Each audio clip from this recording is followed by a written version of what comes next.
Here we go. And we are live. Hey, here we go. Hello, everyone. Hey, Kerwin. Hey, Robert. How's it going? Oh, we're good. We finally got this going tonight, huh? Yep. We have to mute the background Hey, Robert. How's it going? Oh, we're good. What's because I that? think we may have had an echo going. Oh, yeah, here. I'll turn this down. We may have had an echo going. There we go. I turned everything down. All right. I'm still new to getting these, still new to these things here. Yeah. I don't know how to turn the display names on. You're the one who does this on your channel all the time. I haven't done it. Hello, Val, Matthew, Crashley, Crashley always, and Peggy. and Peggy. Oh, That's part of one of the fandoms we watch on Crashley's page, and she's a big Hamilton fan, so that's part of fandom. Hamilton, and yep. we're going to cover it all here in the next, as long as we're allowed. Huge Hamilton fan. Oh yeah, and if my parents actually figured it out and are watching in Georgia, hi. And hey, you should message my family, your family. Get everybody in here. Get everybody in here. Here, I'm gonna share it on my page on Facebook. Yeah, we're going to be a little informal tonight. This is our first one. Yes. So we're going to go see what we're going to talk about. Give you a little heads up what we're going to do. The more subscribers, the more chances we're going to have for giveaways and things like that. We're going to do some unboxings live, all kind of good stuff.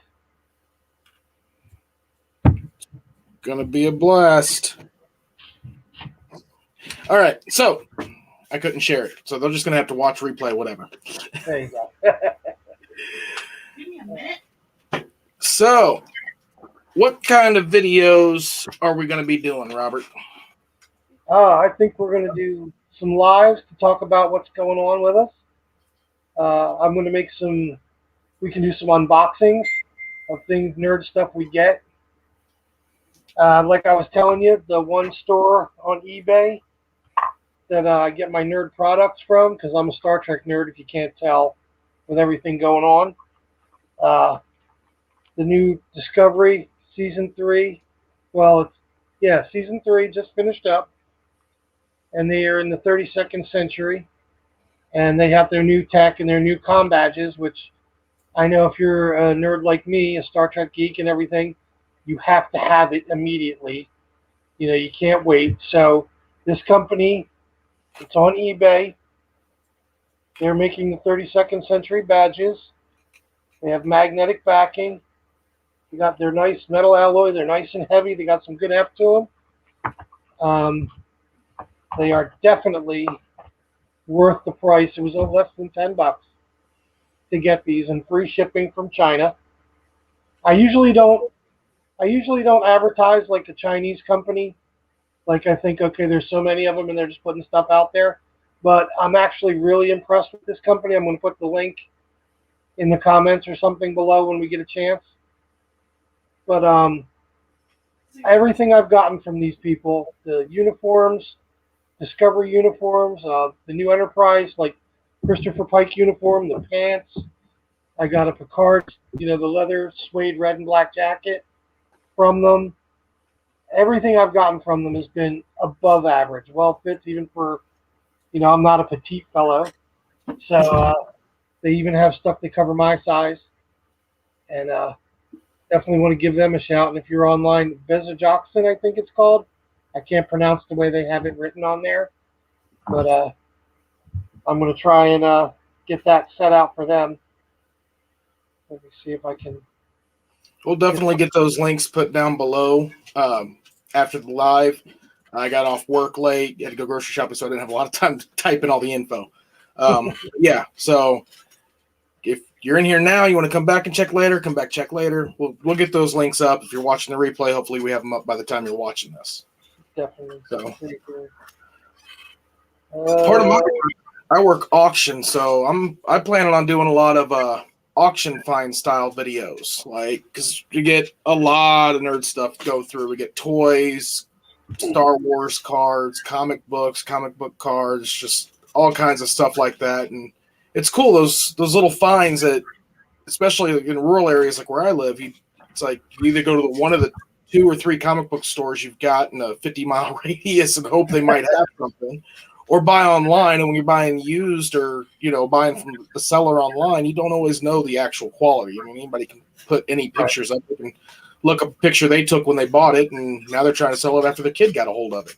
Yeah, I've gotten a few auctions like that on eBay, some places. One of a kind, new in the box, but the box is all water damaged and everything like that. Yep. So that's one thing I like about finding the finds at auctions, because I mean, heck, you get to see it before you buy it, and sometimes you get it real cheap. Then there's always good finds at comic book stores. I mean, I just got that the other day at a comic book store. My Han Solo, Chewbacca, Harrison Ford, and Peter Mayhew autograph.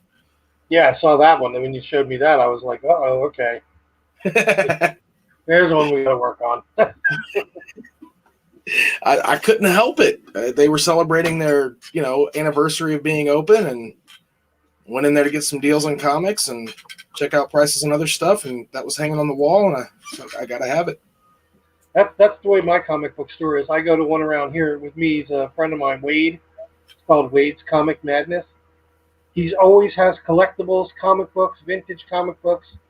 He sells consignment for other people. Every time I walk in there, I can hear from any part of the store, it's like, Rob, come and buy me. Wait till you see me. And I just sort of float right over to where the thing is, and I have to have it, And then I got to come home and be like, it was the thing, and never again, last one, holy crap, I had to get it, Everybody's going to have one, so I had to get mine, Yeah, no, I know exactly what you mean. I mean, and then there's always, hitting up the regular retail stores, getting your occasional baby Yoda. Oh, yeah. Mine was calling to me from there the other day. He makes this noise. Mine doesn't make noises. Unless after holding him. What?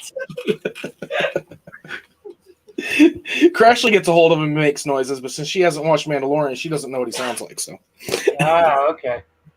She just talks normal. I just like the Boppet one. Oh, the R2D2 Boppet I've had forever. I have the high score on it running. She probably does. Oh man. Yeah, I wish I had half the stuff, the fandom stuff I had from when I was a kid. All the Star Wars stuff I had. Planet of the Apes was real big when I was younger. I loved me some Planet of the Apes back in the day. And, of course, Star Wars, Star Trek, all the Mego back then. Although Mego kind of cheesed out on the Star Trek merchandise. If you've watched that documentary on Netflix, The Toys We Grew Up With, it was so popular, and all of a sudden they just tried slapping Star Trek on anything they could find. Like that's easy. I saw it in Lower Decks, because I watched Star Trek Lower Decks. In the background of the final episode, when they're fighting the bad guys, someone actually had on the little helmet with the red siren and stuff on. In the background, that toy they had back in the day. Oh, I was hysterical. Oh man, that's one of the that's one of the things about Lower Decks that's funny is it's so close to breaking the fourth wall. A little bit here and there. It's I mean, it's comedy, but I mean, it's definitely good for new fans to get them into Star Trek, but they throw stuff in there for the guys like you and me who've been around for a while and watching it. Like they said something about those TOS guys. They're like, TOS? He goes, yeah, those old scientists. Yeah. That's what we called Kirk and Scott and even Spock and all them. And I'm like, oh, okay. They kind of threw that in there, kind of incognito a little bit. It was good. Yeah. Speaking of shows, I mean, that's one thing that I really want to, I think we're really going to have fun doing is actually start doing reviews on them, like after they come out. Because I know after watching the last episode of WandaVision, my brain was just like, oh my God, yeah. How I want to talk so much about it. And then there's and then we got Falcon and Winter Soldier coming up in 3 weeks. We got WandaVision ending this week, then we got a week hiatus, and then Falcon and Winter Soldier. They're throwing so much out all at once. It's going to be perfect for us. Although the two of us are going to be like, "Did you watch it? No, hold on, give me it." We're going to have to call each other like a couple days ahead of time and be like, "Did you get it? Yeah, I got it. Okay." Yeah. Oh, I haven't read. Did they give a release date for Loki yet? I think it said something about April. I'm like, my son is usually the big one on that one. My son that Robbie. Makes sense if it is in April, because there's only like 6 episodes of Falcon and Winter Soldier. Really? So yeah. So, and if they're doing it to where there's a week in between, it would make sense they do. They start the second week of March, third week of March, do 2 weeks in March, 2 weeks in April, give another week, and then start Loki at the end of April. That would make sense. Not 2. It's 4 weeks. I'm not very smart, so my math is adding up. But I mean, it the way that it's playing out, it might actually work out to where we might have Marvel shows going all the way to, No Way Home release in December. Because we've got Loki, we've got they're still planning on doing What If, aren't they? Yeah, the only thing I don't like about these new shows that are coming out is I think they're getting a little. When you're putting a series on something, I'm used to a series, one season of TV being like the 23 to 26 episodes. Now everything is like between 10, 8, 13. WandaVision is supposed to have 9 or 10. 9. 9. Then that means the rumor 10, but 9 officially. Because then that means we saw the last episode already, and the way it ended was just. No, that was episode 8. Was it 8? Okay, I thought it was 9. All right. We've got one episode. I'm going to go ahead and say this. If anyone's hoping for a clear ending to WandaVision, I don't believe we're going to get a clear ending to WandaVision. What I believe we're going to get is we're going to get a setup to Doctor Strange Multiverse of Madness. Yeah, I think it's going to work its way right into something else where you have to watch these, and then you'll have to see the next movie or series to get the finale of it. I wouldn't doubt it if Falcon and Winter Soldier takes place at the same time that WandaVision was taking place. Like, I think they're going for, we got Spider-Man Far From Home, not long after. That was after Endgame. So. And that, that took place months after that. Well, now we're getting the filler between. And I truly think No Way Home is going to pick up right after Far From Home. I don't see them putting a lot of time in between that. Right. And they're my thoughts. Now, I don't know anybody at Disney. I don't know anybody at Marvel. Wish I did, but I don't. But my thoughts, based off what I'm seeing and reading about, is they're looking to fill in the gap between Endgame and Far From Home, and we're going to get these different shows. They're not really series type shows. They're limited. They're mini series. It's like a limited run of comics. You get your comic book, your monthly comic. It'll have this story, that story. It'll cross over to do all that. But then you'll have those, 4-issue comics, 8-issue comics.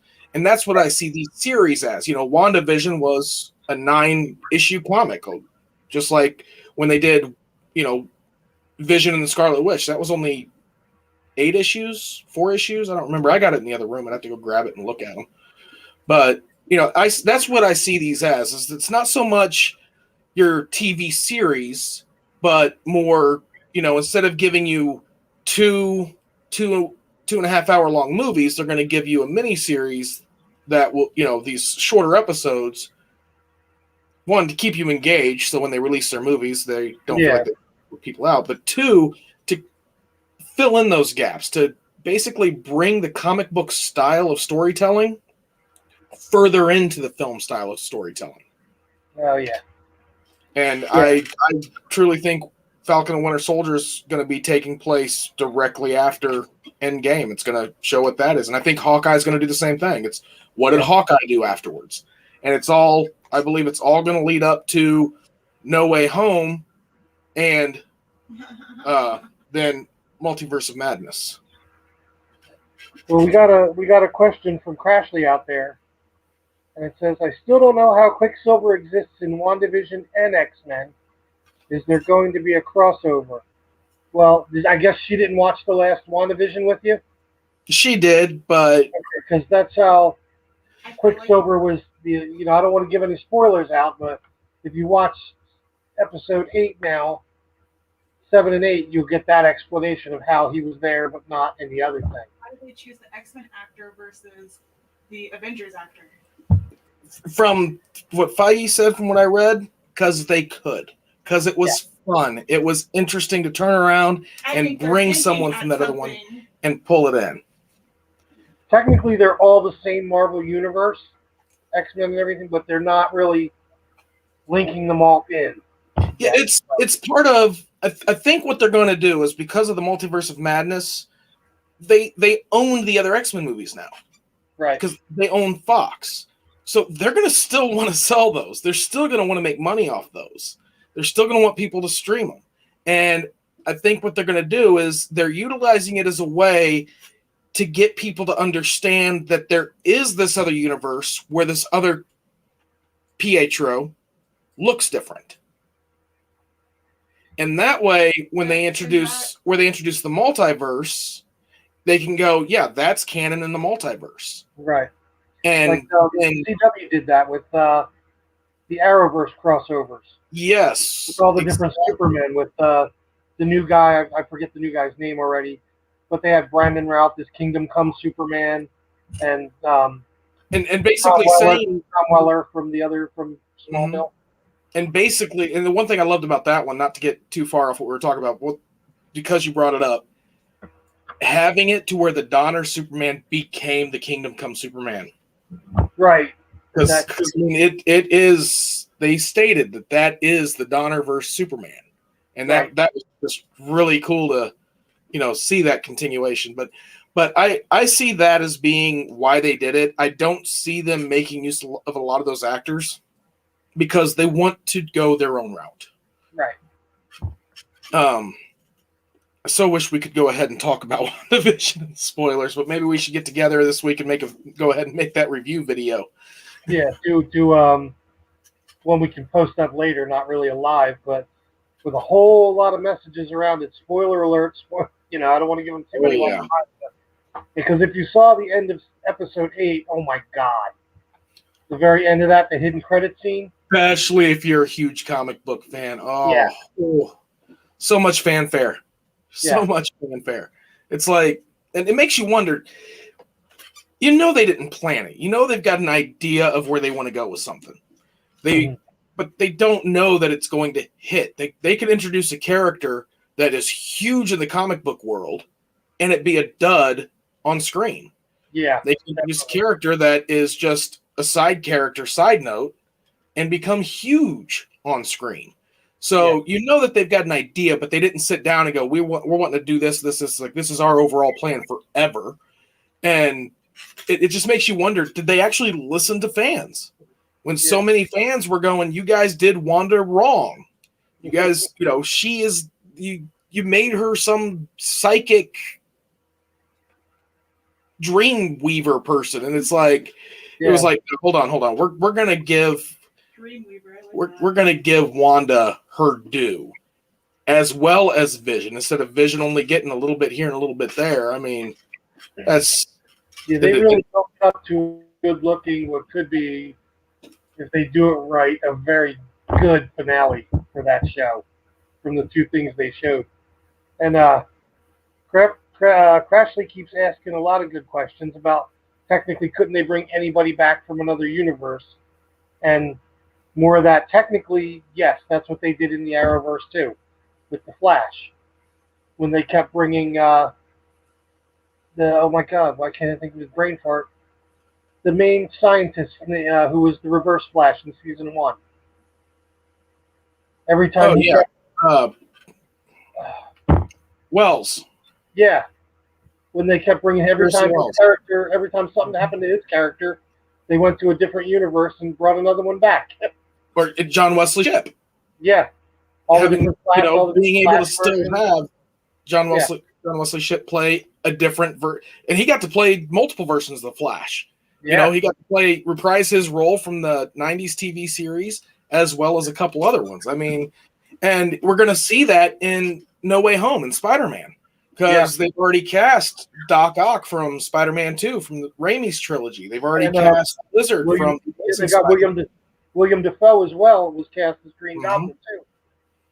Yeah, so we're gonna get those, and I don't think they're going to be the Sam Raimi characters because both those characters were somewhat done at the end. I mean, they could always find a way to bring them back, but you know, we all know in the comics that Goblin, you know, that Osborn came back after he got stabbed with the glider, so he could very well come back. And I always wanted a third or fourth Raimi movie to where basically he wasn't in Harry's mind, that he was actually there in Spider-Man 2 and 3 when he kept seeing visions of him.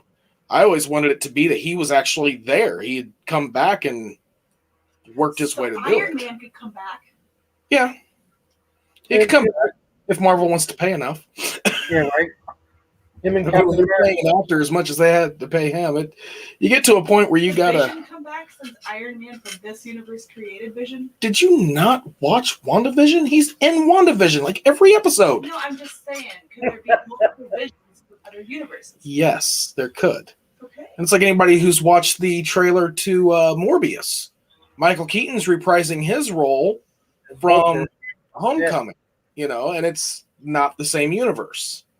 So there's so much they can do with it that would just be amazing. Both franchises are doing the multiverse thing because Justice League has everybody coming. The Flash movie is supposed to have Michael Keaton Batman, Ben Affleck Batman, you know, and then they're supposed to have the different Flash characters. They got the new Supergirl for the movie as well, and everybody's going multiverse. Like the one I can't wait to see though is from the previews that I've seen, Morbius is looking pretty good. Here's my thing, right? I am stoked for Morbius for one huge reason. Jared Leto stars in it. Yeah.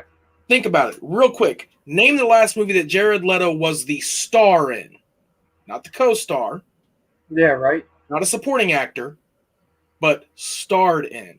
Yeah. I can't think of one off the top of my head. Not off the top. I know all his co-starring roles like American Psycho and you know, the Joker in Batman, you know, all those. But I just think after Heath Ledger playing the Joker the way he did it, I don't think anybody. I always said I like Jack Nicholson Joker better, but I like Heath Ledger's Joker. He played closer to the comic book, really dark.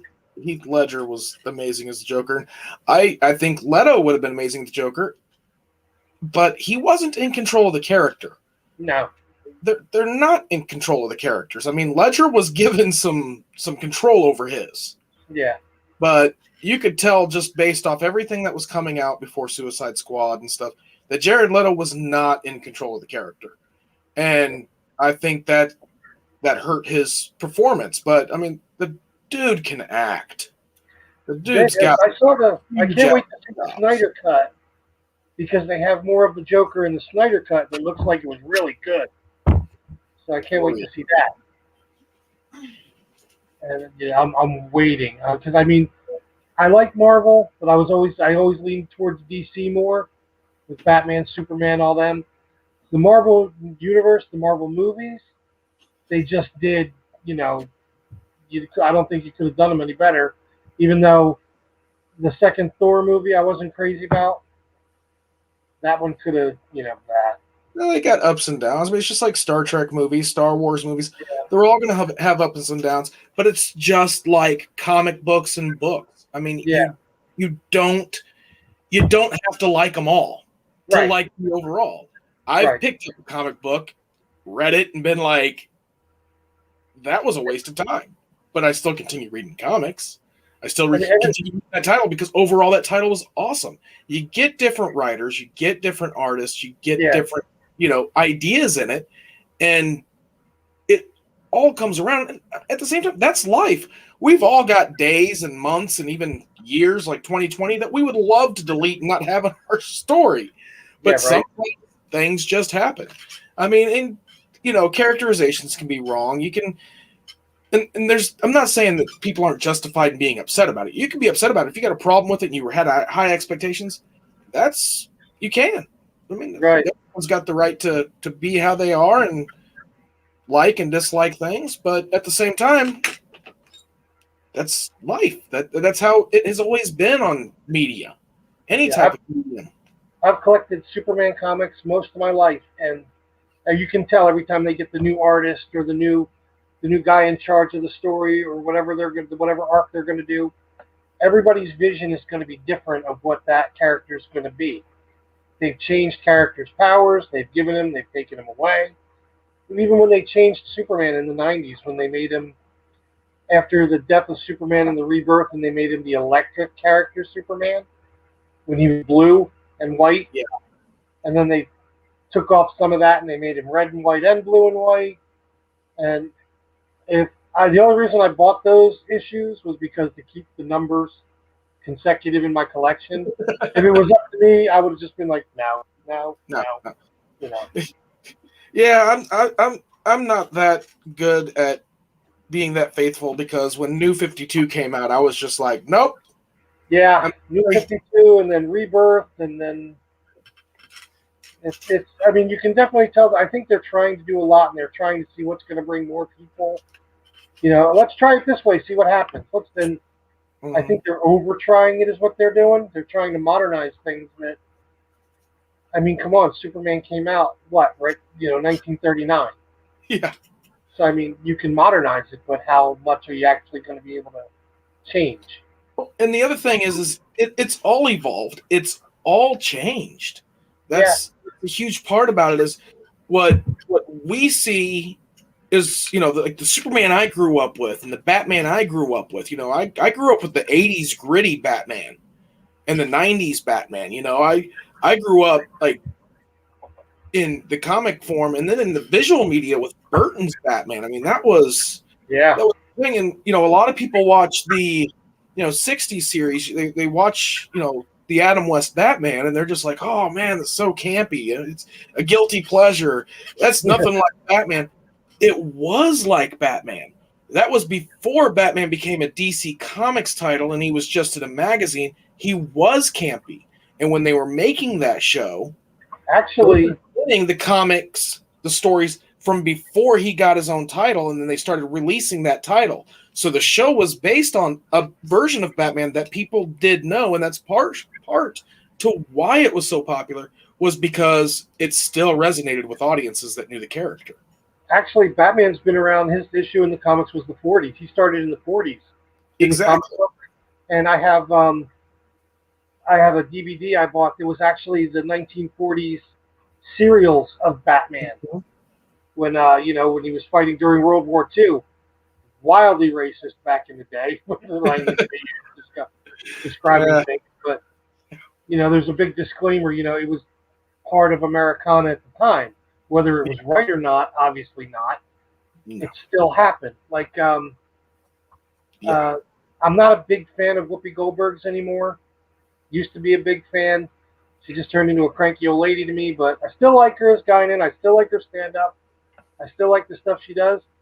But I bought Tom and Jerry DVDs for my kids because that's what I grew up with: Tom and Jerry, Bugs Bunny, and all that stuff. And she had a little preface type video in the beginning of the DVDs that said, yes, Tom and Jerry came out in the 30s and the 40s and the 50s when racism and things like that were just expected. And they didn't change the character. I think the one character's name is actually Mammy Two Shoes is her name. You only saw her legs and her hands, but they gave that racist, well, now we would call it a racist tone to the character. Back then, that was considered what the character was. And she said to change it would be to disrespecting the character and the evolution of, you know, what was racist or what wasn't racist, and now is, where we can agree that, holy crap, that was wrong. You know what I mean? Oh If I was yeah. Well, explaining it properly.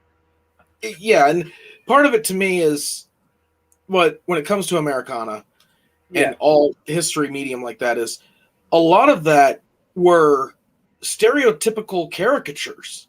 Right. And that doesn't mean everyone hated it. I mean, look at one of the biggest shows that was out there for the longest time, Big Bang Theory. Right. So many people loved watching the Big Bang Theory.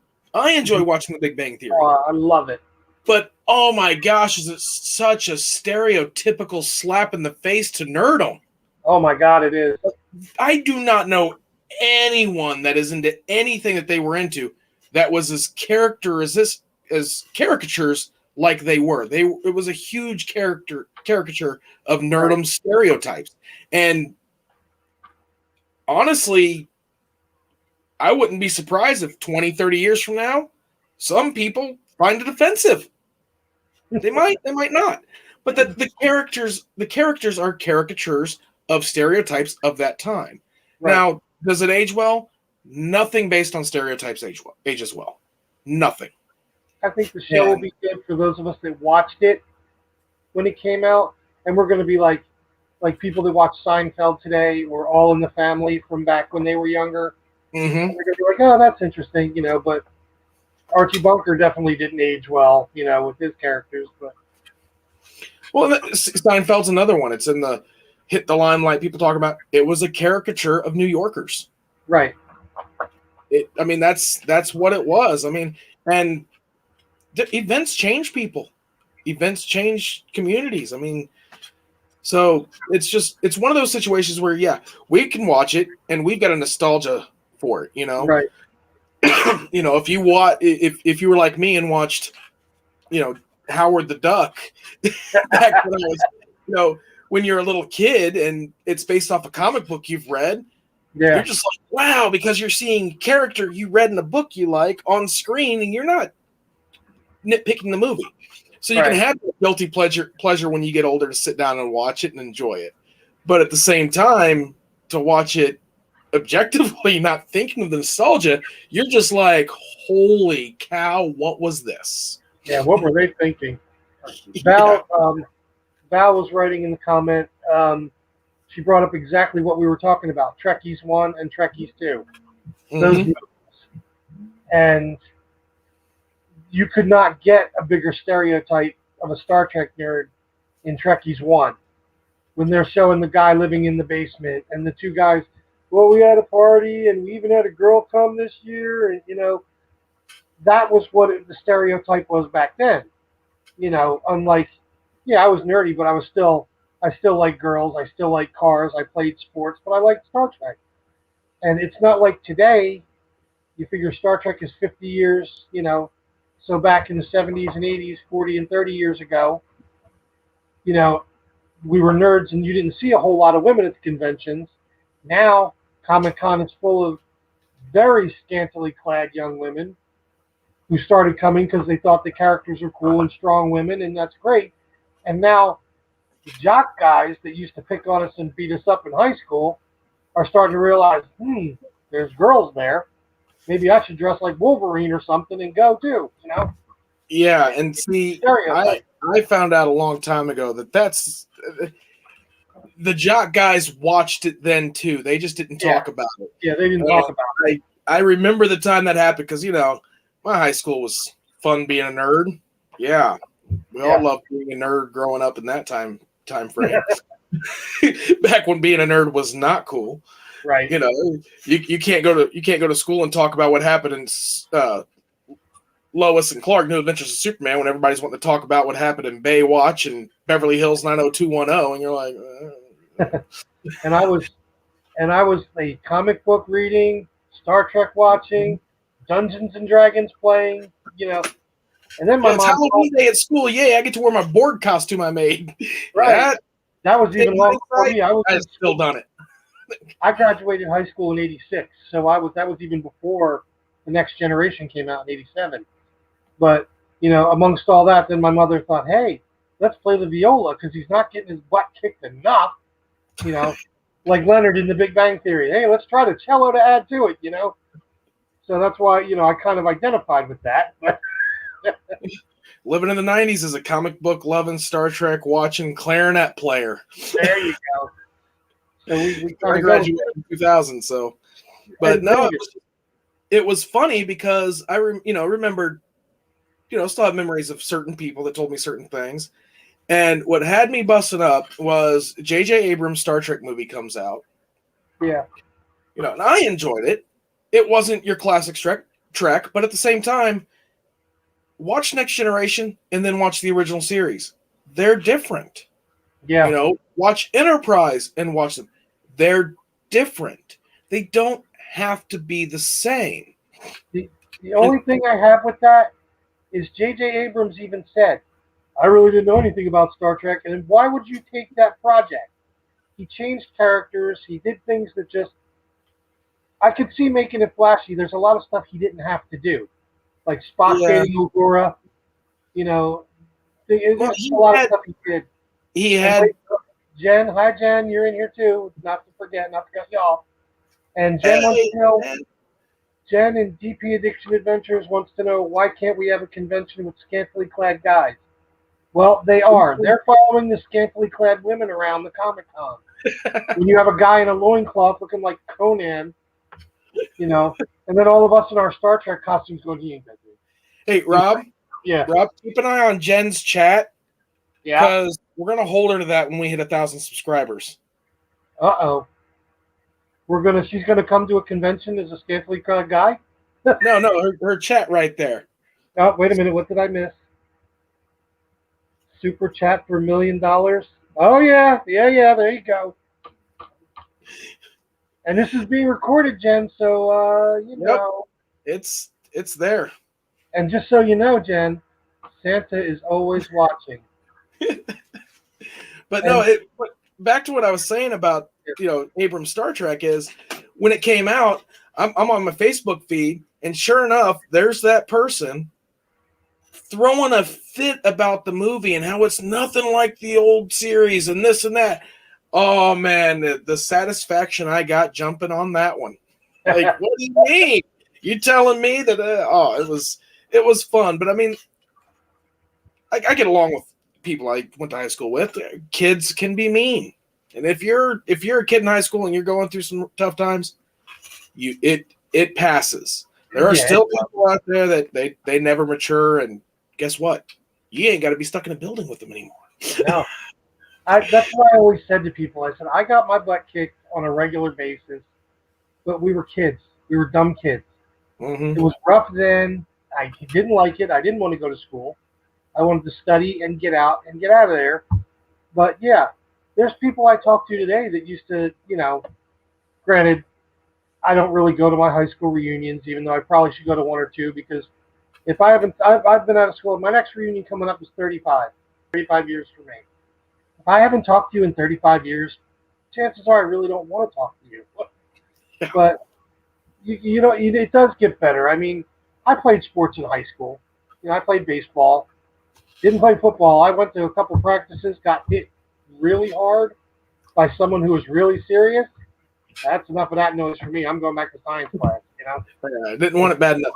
My school didn't have football. I played baseball up to the point where the drama teacher told me I could either play baseball or be in the play. I had to choose one, and of course I was like, I'll be in the play. And like, no, you play baseball. And I walked right up to the coach. I'm like, sorry, coach, I'm out. I'm done.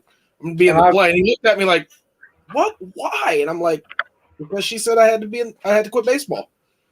I mean, I always wanted to be an actor. I was an artist too, so I was doing stage crew and set design too. So that wasn't going to be any popularity points with the women.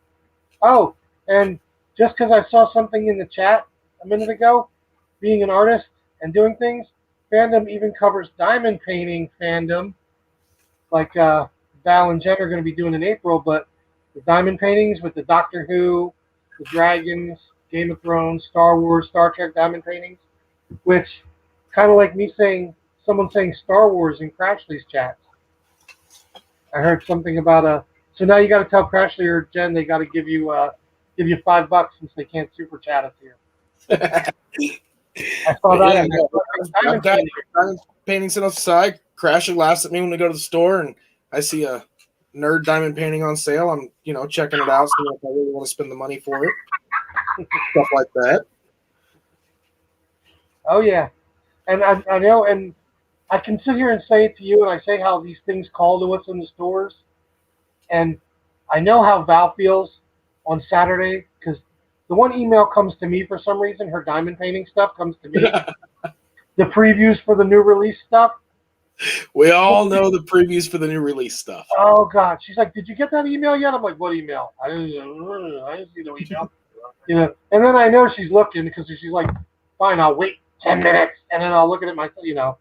But I know how she feels. She sees one, and I can hear her upstairs.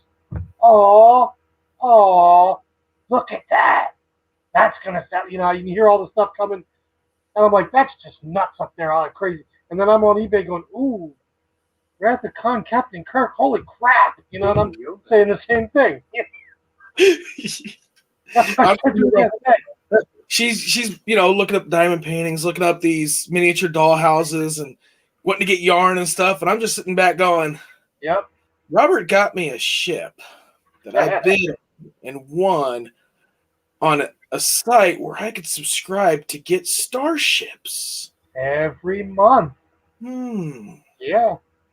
And it just so happens to be popping up on my Facebook feed all the time under suggested. So how do I weasel my way to be able to get these to start showing up at my house? It's a good way to do that, and Val don't listen, because I know she's in chat and I know she's listening.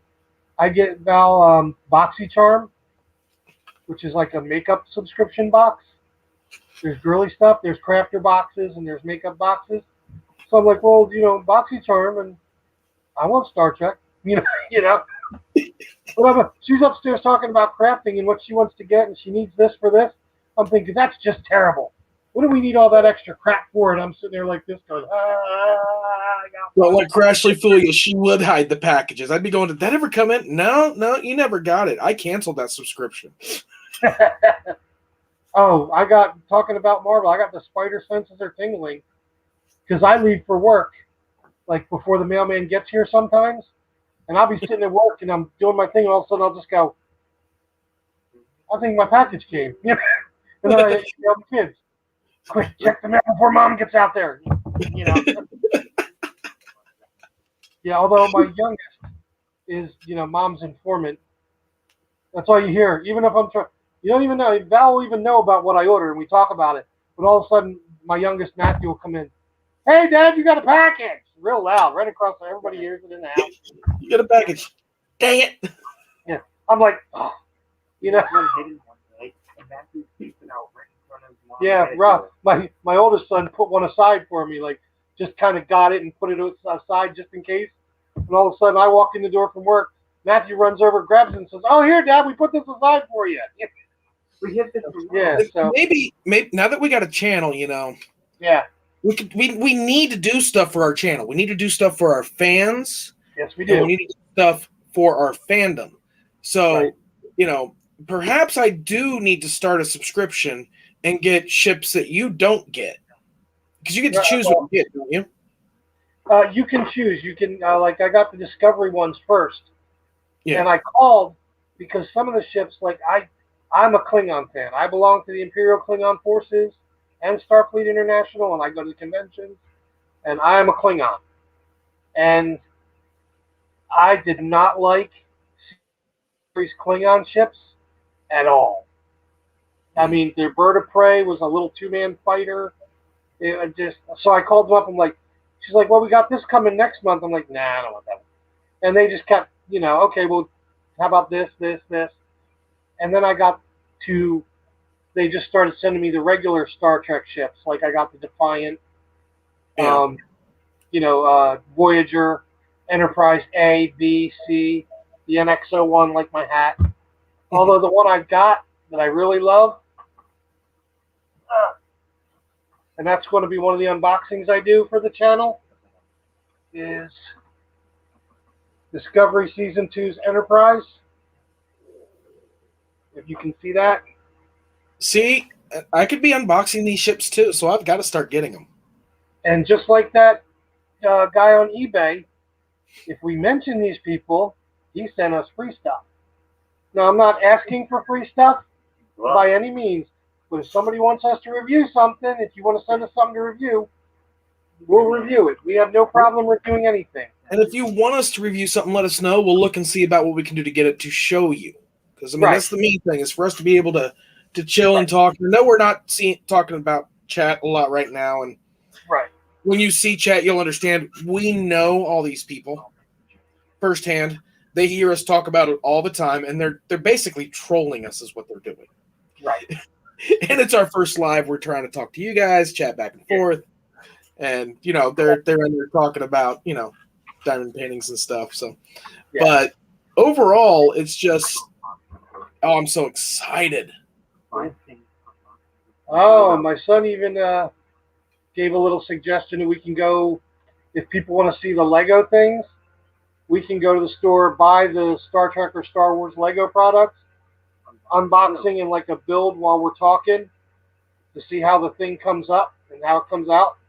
So, you see, we just have to go and buy some Star Wars Legos and Star Trek Legos. Well, Star Trek Legos, I will say one thing about my preferred fandom.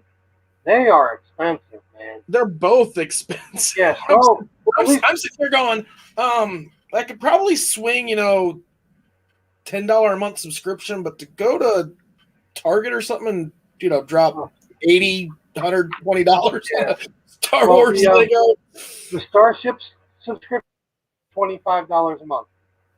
Yeah. Yeah, So and that you got. I'll be able to get away with that, but yeah, I mean, you can buy Star Wars products in Walmart or Target or whatever. Star Trek is, you got to do Entertainment Earth online, and you know, Star Wars, Disney, they're everywhere, and they're building a lot of the Star Trek stuff for the collector. That's the difference. Oh yeah. Anytime they I do don't mind collecting. You know, I have no trouble collecting that product. I love it. Yeah. Collecting plus nerd plus toys equals money. Just being flung all over the place. Yeah, that's one. We got the first two of that. Yeah, there's two of that. They say, you know, we got 2 out of 3 ain't bad, but the one that we don't have is the money, which makes the 2 out of 3 pretty much moot. You know. And I'm the kind of person, you know, I'm the fan that I want it all nerd-wise. I want all of it. And Crashly makes fun of me because I want it. And for those of you who don't know my wife's channel, my wife's name is Ashley, so I'll say Ashley or Crashly because her channel is Crashly. And a lot of people we know in the YouTube community know her as Crashly. Right. And that's, I want it, but I enjoy when I have something and I look up the value of it or how it's been selling. Yeah. And it's actually worth something. And she always looks at me like, oh, so you're going to sell it? And I'm like, no. Like, by my tongue, no. I'm not selling it. Nope. But at the same time, I'm like, you know, it's like, I'll get other stuff to sell. Right. Usually if I see something that's reasonably priced that I know is going to sell for more or have a resale or be worth more, I'll grab 2 if I can. And one I'll keep and one I'll possibly sell. Like, I have this bad habit of when I'm at the thrift stores and I see a bunch of Star Trek stuff or fandom type stuff priced really stupidly low. It's a horrible habit. I know. And I don't want to see anybody get ripped off. Granted, I should have I saw a Thomas Riker figure still in the box from The Next Generation. The guy had it at $10. I should have just grabbed it and kept my mouth shut and went from there.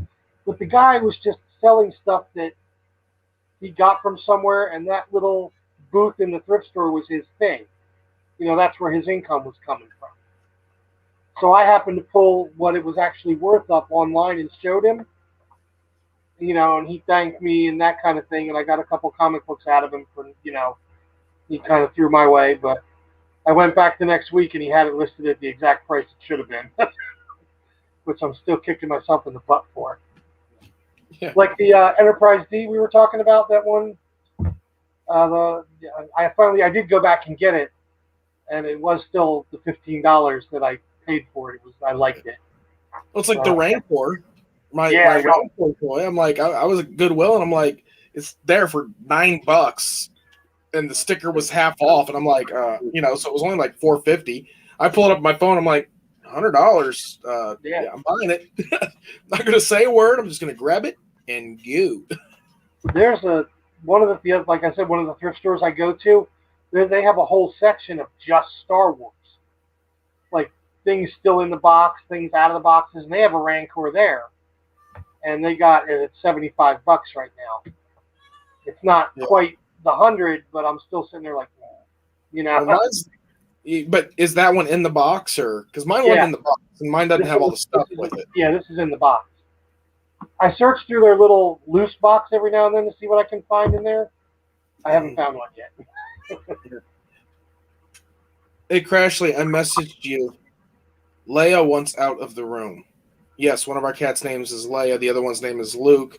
Their mom we didn't have a name for, so we ended up naming her Padme.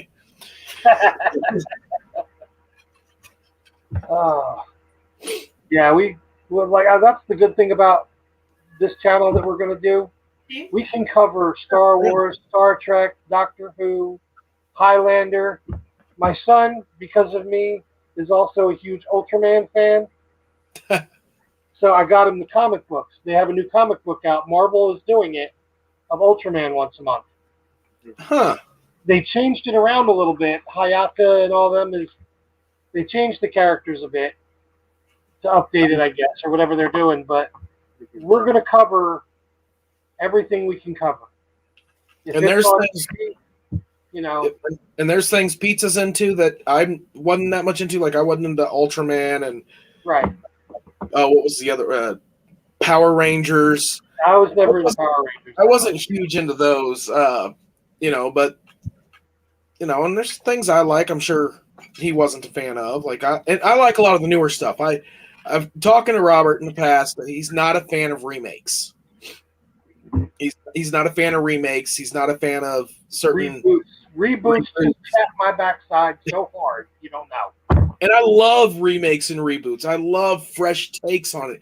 It doesn't discredit the originals. It's just a new take. It's a new universe. Right. I wouldn't mind the reboot or the remake so much if they weren't a lot of drastic changes in them for the real fans that have been around a while.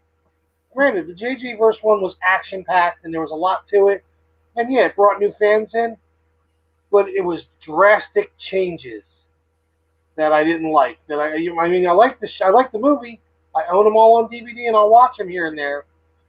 But even though I'm watching them and enjoying them, I'm still sitting there going, "That's not right." I'll pick it apart while I'm watching it. But I mean, at least he had some Star Trek fans working on the writing and helping him out with it, and and he did it. I enjoy the fact that he still made it somewhat continuity. He still had Nimoy Spock. He didn't try to change too much drastically. I mean, we can turn around and we can watch Enterprise, and there were a lot of changes in it. It wasn't drastic. They still had to try to form what they could, but I mean, we could watch Discovery and enjoy that one. So there's those differences, those twists that they do. Like you talk about being a Planet of the Apes fan. I love the old Planet of the Apes movies. I've got every single one of them on Blu-ray. I don't have the TV series yet. I've been looking for the TV series, but I've got those on Blu-ray. I've got Tim Burton's the Planet of the Apes cartoons on DVD too. When it was on Saturday cartoons. I don't have any of the Planet of the Apes TV or cartoon stuff except for the TV movies. I've got I've got like all 7 or 8. Well, there were 5 original movies. The 5 original Planet of the Apes movies. Okay, yeah, 5. I'd have to pull out the Blu-ray and look at it. I've got the box set, and then I've got Burton's Planet of the Apes. I enjoy watching that one, and I've got the new ones. I mean, I'm a fan of all of it. I tried watching the new ones, and it's a more modern take on it, but I'm still, from the, Roddy McDowell and all them, that's the Planet of the Apes I knew. I can't really get too much into the newer ones. I watched them, and they were okay, and they were enjoyable, but... And that's the thing, when you know a story and you're expecting a story, And that's where, like, with me, where that gets to me a little bit is when it's the first adaptation of the source material. Okay. When they have a source material to go off of, and then when they make a movie or a show based off that, and they change everything drastically, that's where I'm like, wait a minute. You're just making something different and slapping that name on it because you have similarities and you don't want to get sued. The big one with me, I watched Dark Shadows as a kid with Barnabas Collins and all those. Yeah. And I like Tim Burton. He's got a certain genre and way he does things, and that's great. But he went to Dark Shadows, and except for the names of the characters, nothing was right. His movie became a comedic joke of the original series, of the original show, and the original movies that started before the show. Like Johnny Depp as Barnabas Collins, everybody knew he was the vampire. You know, there was no, Daphne wasn't, his first victim. He wasn't, it was just a joke. I didn't like it. If you have never seen Dark Shadows, it's a very entertaining movie if you didn't know anything about it from the beginning. It was a good Tim Burton movie. Johnny Depp does his normal, it was they called it comedy horror is what they called it, horror comedy, and that was fine. But for someone like me, who used to sneak down and watch the TV show at night when he was supposed to be in bed, and then watch the movies later on as I got older, I was watching the movie like, what? And I couldn't do it. And like I said, I'll complain through the whole thing. I liked it. I own it on DVD, but I'll complain through the whole thing. At least J.J. Abrams gave a way out for his changes. Yes. He changed the timeline, made it a whole alternate timeline. So. Yep. And then Discovery comes in and makes it canon. Yep. So there you go. Going again. And that's my thing about it. And at the same time, I can watch, even if they changed it from the source material, I can still enjoy it. Right. As far as DC Comics went, Batman. I had some Superman comics. I never really connected with Superman because it seemed like every time, it always threw me off that every time, no matter what kind of villain he came to, the sun was able to give him an ability to fight him. Yeah. And it was like, come on. But, when DC it was Batman, I loved the Batman comics. But Spider-Man was a huge comic. I mean, that was my first comic book I ever bought was Spider-Man because, like I said, didn't have friends. I got into nerdom because of lack of friends. I didn't have lack of friends because I was a nerd. Right. X-Men, I loved the X-Men comics, and those were two that I really got into with Spider-Man and X-Men in the late 80s and then through the 90s as I was becoming into who I am. And then when the X-Men movie comes out, I watch it, I love it. It's not like the comics. No. Characters weren't really, but it was still amazing. It was still wonderful. I mean, like I said, I don't care what they do with it. I watch it objectively and see if it's a good movie to me, because that's all that matters. I don't care if other people hate it, other people like it. Is it good to me? Like, I can't wait for the new Spawn stuff because, oh man, Spawn became one of my favorite comics when it came out, but I wasn't able to own it because it was Hellspawn. Yeah. Whatever. Jen in the chat, she was asking, we've discussed before about why do they keep changing the Batman for all the movies, like Michael Keaton and then Christian Bale, all those guys. I like Ben Affleck. Then you had George Clooney, money and their vision of what it's going to be, but George Clooney is still the funniest. I didn't like him at all. It was definitely a throwback to the '60s Adam West Batman kind of thing, with his little high breeze, shaking his head around. Well, that's why Schumacher and Burton butted heads so bad in Batman and Batman Returns, was because Schumacher wanted campy Batman, and Burton wanted the Dark, Gritty the Dark, Batman. the Dark You know, comic book. And yeah, Val Kilmer. I like Val Kilmer. He'll always be Iceman to me. It was great. And another thing, my dad's into the westerns, so he's always Doc Holliday as well. oh yeah. And if you're a Doc Holliday fan, little side note, we'll say a little side quest. I was driving across country when I lived in Las Vegas. Stopped in Glenwood Springs, Colorado for the night. That's where Doc Holliday is buried.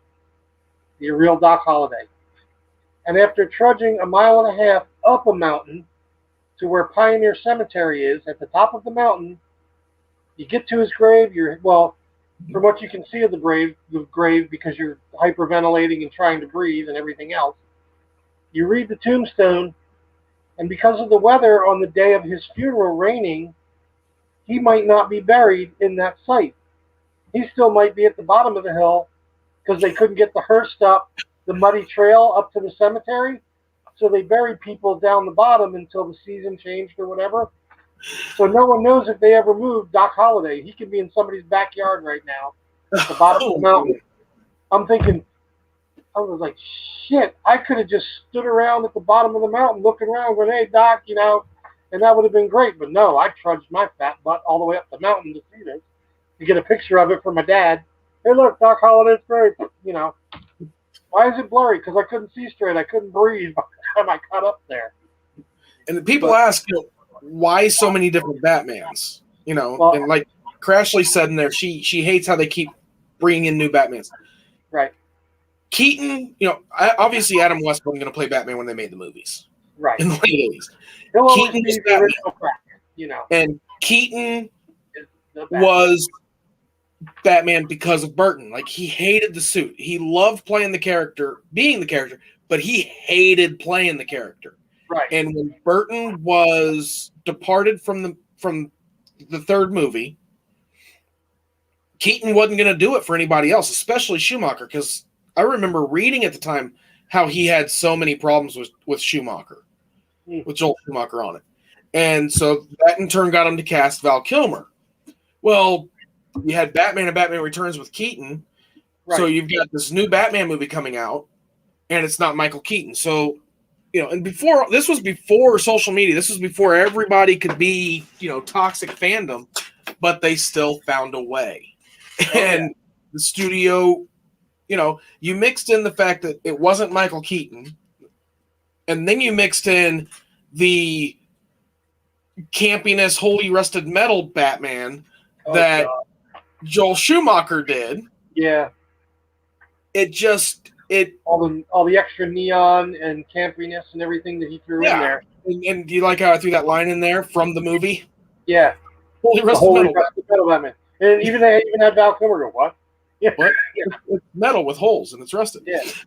But you mix that together, it wasn't received as well as they'd hoped. No, it still made money because it was Batman. Everybody had to go see it so they could bash it.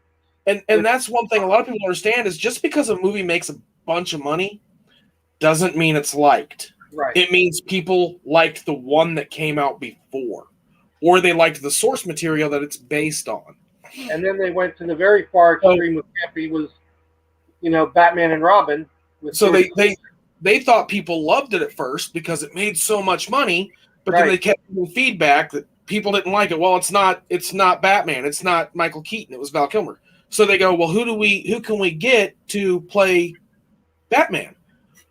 Well, George Clooney, actor that is sexiest man alive. He put his name on the poster. People will come watch it. It's Right.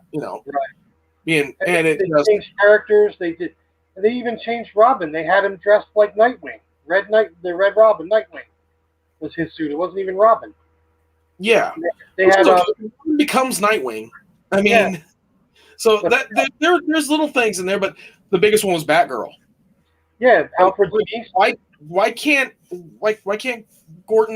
Barb be Batgirl? Why does it have to be Alfred's niece?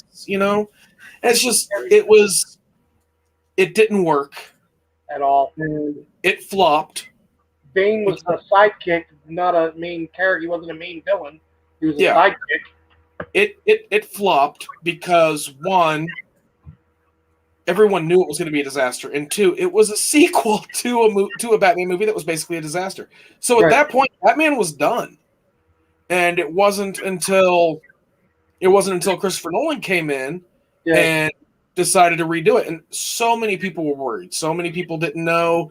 You know, Batman Begins wasn't as successful as people try to think it is. When it first released, it wasn't this juggernaut of a movie. That's why, but it was new. It was gritty. It was we had our gritty Batman back. We had our serious Batman back Yeah, with I think the serious Rogues Gallery. they did it well, but I mean, it still wasn't my favorite one, but I liked it better. I mean, it's going to be Adam West for me, then Keaton. I like Batfleck. I like Ben Affleck's Batman. He's still. I was so upset when they said that he wasn't going to be Batman anymore, or only here and there. Yeah, I'm like, what happened, man? And then we don't even count Val Kilmer and George Clooney, and now they got Pat Flack, which I'm just not gonna. I mean, everybody's worried about Robert Pattinson, just like they were worried about Ben Affleck. Robert Pattinson's a great actor. I've seen him in a lot of dramatic roles and things. I just don't think he's Batman, though.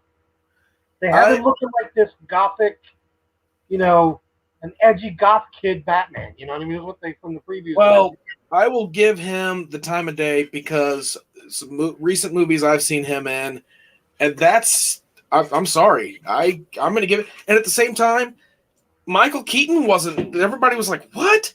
He's a comedy actor. What's he doing? Comedy guy is going to be playing Batman? Oh, great! We're going to get the Adam West Batman again." And they didn't. I mean, Heath Ledger. Remember how many Brokeback Batman jokes there were when Heath Ledger was cast as Joker?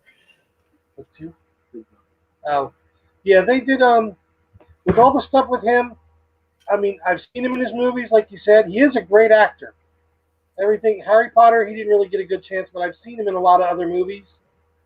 Like some dramatic, roles, and he is very good. And I mean, as of right now, is he Batman to me? No.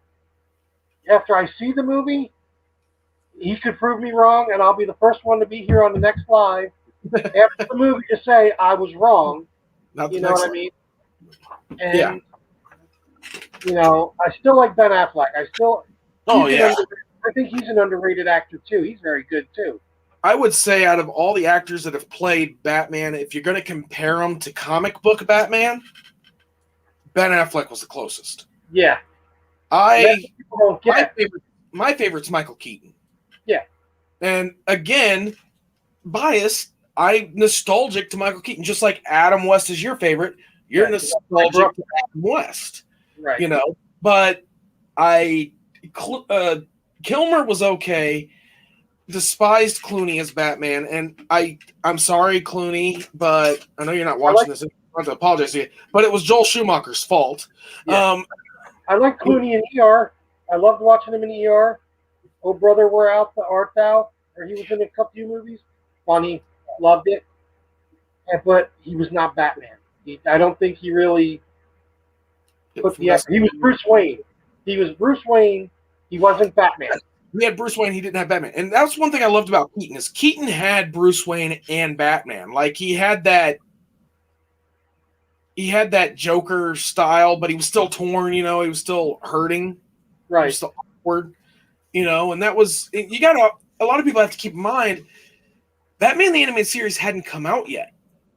Burton's Batman inspired Batman the Animated Series. Keaton's Batman inspired that. Like Batman the Animated Series is like a merger of Keaton's Batman and comic book Batman. And and now that's like the norm is if you're going to compare it to live action Batman, you compare it to the best comic book cartoon ever made, in my opinion. I always said if they could get an actor to play Batman and do Bruce Wayne's voice, but dub Kevin Conroy over as the Batman's voice, and you're not the only one. I got my DVDs. And I like it. And I mean, Batman and Robert Pattinson, I still think of him as Edward. I'm never going to get that out of my head. Batman don't sparkle. Sorry. Don't feel bad. I guarantee he hates those movies, and if there's ever a role he could take back, I've read stuff on it. I've watched interviews with him. You can tell he despised it. I mean, I would like to see a good vampire movie. I remember I grew up with the Hammer horror Dracula with Christopher Lee, and where I mean, I know we talk about Vampire Diaries a lot on the other channel. It was good for its, I want to say the tweeny vampires, and Damon was the badass of the thing. If they could get that a little better, but I want to see a good horror vampire movie. Oh yeah, Vampire Diaries was okay for what it is, the genre. I like the Anne Rice novels. Oh, I don't like the Anne Rice movies of Interview with a Vampire, like because I read the books first. Like it's like one of them things. If you didn't read the books, the movies were great. I read the books. I'm like, that didn't happen through the whole movie. And then I tried watching 30 Days of Night, those two movies, because they were supposed to be make vampires scary again and all that stuff. And I tried watching them, and even that really didn't trip my trigger. I like the originals, okay. Vampire Diaries, okay. But what? EP Addiction Adventure says, I'm taking back half of my million unless you send me and Crashy away for the weekend. So just be careful. Oh, Jen just posted something in the chat about she's taking. Hold on. She's going to take away half the million. She's taking away half the million if we don't send her and Crashley and stuff away for the weekend. I don't get it. Because you mentioned Oh. she said you get a million. Crashley's already got her weekend with you. It's coming up in what? A few months? Yeah, right? She's already going to be there for a weekend. So I got my son. My son is you tonight. He's the one going through the chat for me. There's Val.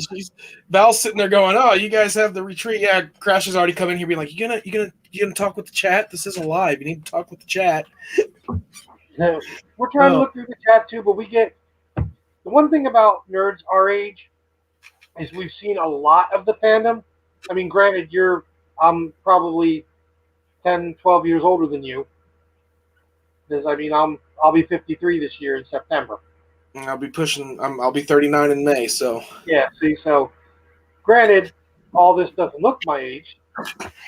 Feels it every day, but so I've seen a lot of like the original series when it was on back in the day in syndication in the 70s, and we grew up with Adam West and George Reeves as Superman, Linda Carter as Wonder Woman. She'll always be Wonder Woman.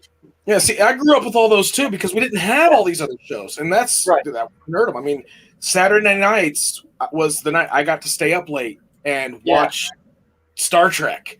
And then when the Next Generation came out, it was like, oh, there's this new one I get to watch. That was me and my mom would sit there. We'd watch Star Trek. We'd watch Wonder Woman. We'd watch Adam West Batman. Yeah. We'd watch, all these old sci-fi shows, War of the Worlds, just Alfred Hitchcock Presents, Kolchak, Oh my God, the Night Stalker. I used to love that. That vampire episode of Kolchak scared me. I slept under my covers for almost a year. The episode of the movie. The episode of the movie. The episode. Because when it was what was his name? Darren McGavin, the guy that played the dad on Christmas Story. No, he was there were two movies and the TV series. I watched the TV series. I used to watch. They all appeared on TV. Yeah. But he did two movies and then the TV series, But I remember the series, but I remember that Vampire Woman episode scared me senseless back in the day when that was on. And most of the stuff we had for our fandom was campy back in the day. Like Wonder Woman, Linda Carter is still, sorry Val, sorry everybody, but Linda Carter is Wonder Woman. Gal Gadot is good, and I like the first movie. Second one I think fell a little short. The second Wonder Woman 84, I think it fell a little short. But yeah, well, I was trying to be nice. But that's the stuff we grew up with, and I can't help but compare a lot of the stuff we see today with that stuff, the original stuff that I grew up with. Like even the original Star Wars. I was there in '77, November '77. My dad took us down to Woodhaven Mall to watch the original movie, and three, four, and five, or four, five, and six, wonderful. Then my first wife had never seen Star Wars before that when one, two, and three came out. So I was excited as everybody else. Oh my God, more Star Wars! Holy crap! Got her down there to watch it. She looked at me when we got out of there. She's like, "That's it." I said, "That's the same thing I'm saying. That's it." You know, and we won't even talk about the other ones. The other three. But No, we'll talk about the other ones. We talk about all fandom, whether we like yeah, it or not. well, yeah.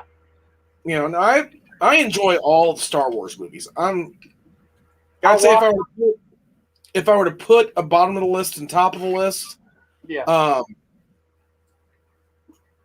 My bottom of the list is 8, just because it didn't feel like a Star Wars movie to me. If I watch it objectively, I enjoy the movie, but to watch it as a Star Wars movie, it didn't hit for me. As far as my favorite, The Revenge of the Sith is my favorite. I'm sorry, I know so many people have issues with it and stuff like that, but to me, it felt like I can sit down and I can watch Star Wars, A New Hope. I can watch Empire. I can watch Jedi, and I feel like it brings those kid feelings back. But when I was in the theater and I watched Revenge of the Sith, I That one was good. I like. Yeah. like a kid. Like I felt like I did when I watched those other ones. And for a movie to do that to me as an adult, to watch that, I was like, I know it's got problems. They all have problems, all the way back to A New Hope. But that one I loved, and I think we were challenged in the chat about how many fandoms we can actually name. I'm trying to keep up with the chat, but one, I'm far away from it. And, well, I got. I could be like this reading the chat all the time. My son was telling me we've been like, how many fandoms can we name? I mean, there's just so many, and I mean, well, it's like you can name one, and then names one, and whoever repeats first loses. Oh, like he wants, like I name one, you name one, and if we repeat one, it's like that person loses or something. Oh, yeah. I don't know. You try to think of more. There's just so many. There's like I don't know. If they're wanting us to do some sort of, we have to save that for another. Bounce an idea off. We could let's do. We talked about recasting earlier. Let's do recasting ideas. I'll start. Okay. Thomas Jane for Connor McLeod. I like that. I like that idea because I liked him in the movie 61. Mm-hmm. And they were about Mickey Mantle and Roger Maris breaking Babe Ruth's home run record. Ooh, Jen. What did Jen say? Jen says, I'm trying to help make nerdy stuff interesting. She's calling yourself. Oh, Jen is saying she's trying to make nerdy stuff interesting. Jen, it's not your job to try to make it interesting. It's our job to. We're going to make it interesting. We're trying to make it interesting. But I've thought this. I have wanted that recasting. Like if they were ever to make another Highlander movie, and it doesn't matter. I mean, I love all the Highlander movies. They're all wrong. You watch the first Highlander. Highlander 2 is completely off book. Highlander 2 was off book completely. Highlander 3 was off book completely. Yeah.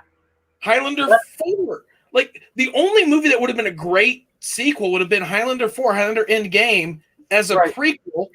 But spoiler alert. Yeah. It's been out long enough, guys. Spoiler alert. They have Duncan kill Connor.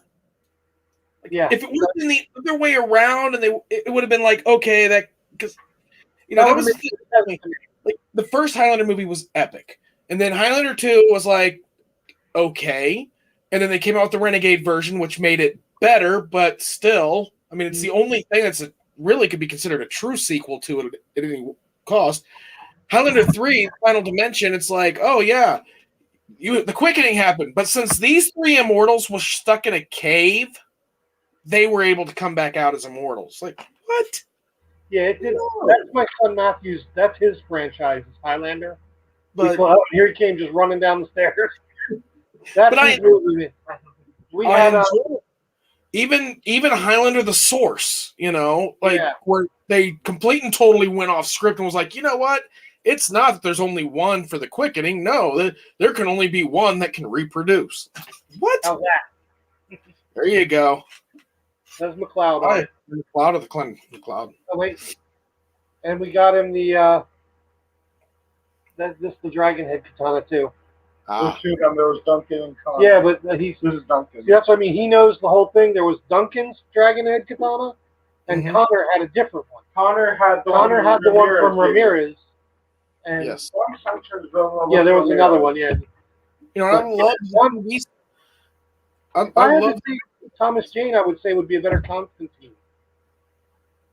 I think he would be good as Constantine. Thomas Jane would be good Constantine, but I mean, if we were recasting Connor McLeod, to me, it's there. And if you watch the Expanse on Prime, on Amazon Prime, Yeah, the time that he's in it, you're just like sitting there like,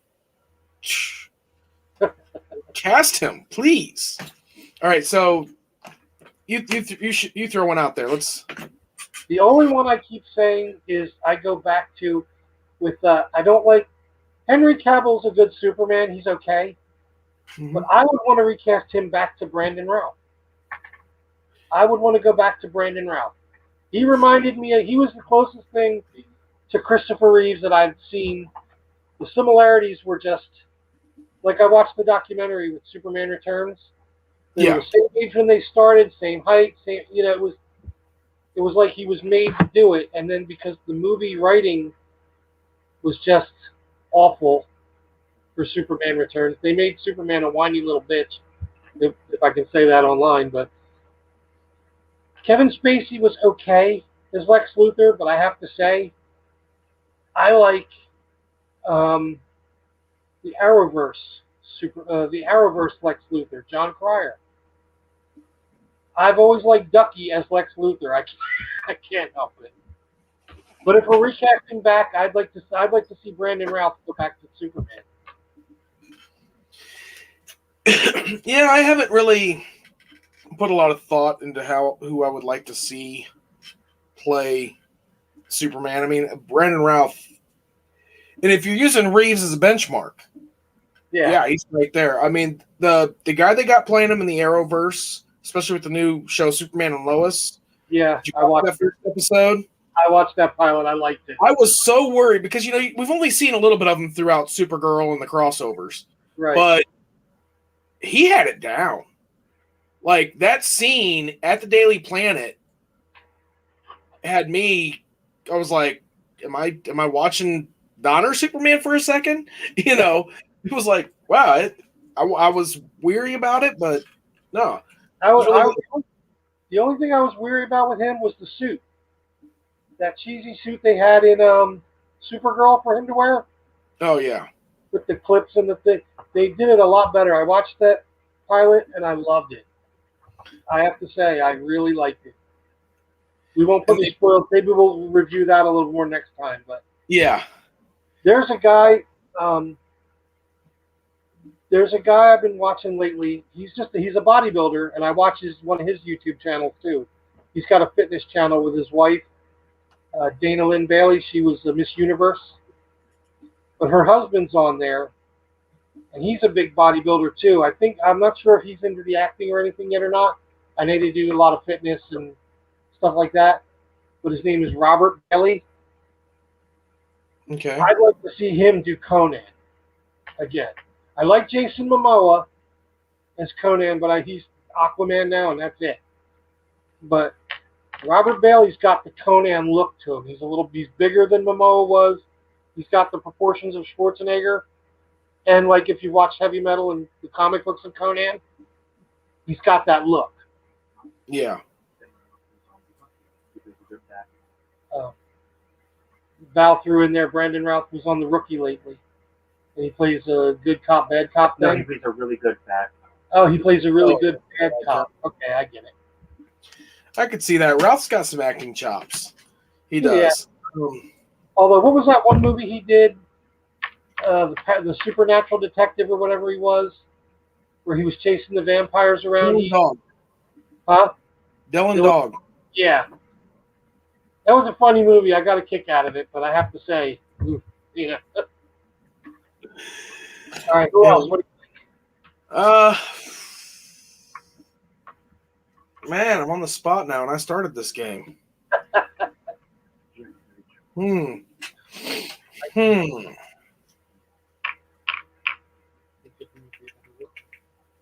You know, I'm drawing a blank. I thought of a. Nah. My son was saying Matt Smith from Doctor Who would play a good Riddler because we're basing him off the Arkham games and the way Doctor Who was always so like, he sort of had that batshit crazy thing to him. Yeah. Although I think Jim Parsons, Sheldon from Big Bang Theory, would make a good Riddler. No, the actor he's talking about. Again, I've watched some Doctor Who.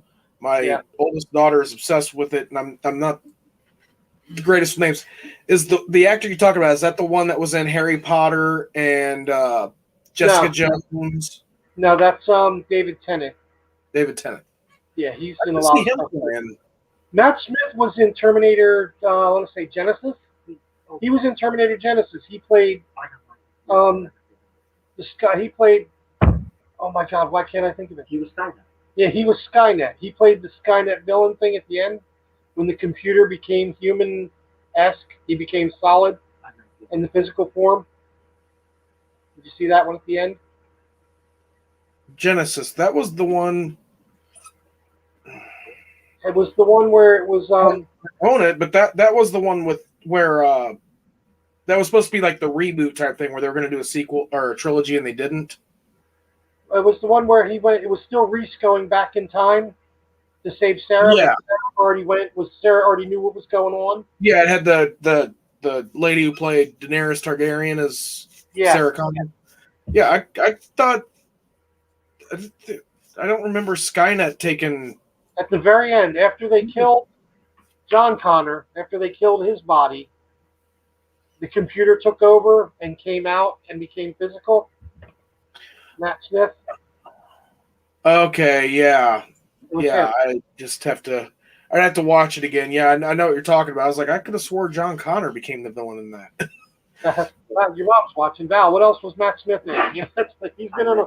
He's got like a lot of smaller stuff in there. Okay, the one that wears the red bow ties. Yeah, the Fez. Fezes are cool. I liked him the best too as Doctor Who. Well, Tom Baker is for me is Doctor Who from the 70s, 80s. That's who I started with, and then all the other ones in between. But I like Matt Smith, and I like David Tennant and Eccleston. But I can't watch him without thinking of Gone in 60 Seconds when he played the villain in Gone in 60 Seconds. Here's one for you. Now, speaking of Batman's Rogues Gallery, we couldn't really have it now. Then again, with technology, we could. But it is one thing that I will always be sad that I am never going to get to see. And that is a Christopher Lloyd Mr. Freeze. I could see that. Yeah, I think he's a little older for the character now. But oh man, I would love a Christopher Lloyd Mr. Freeze.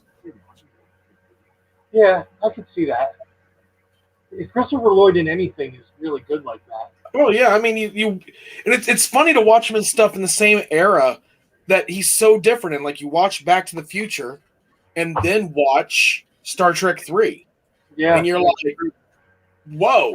And then go and watch Roger Rabbit where he's the crazy judge villain. Yeah.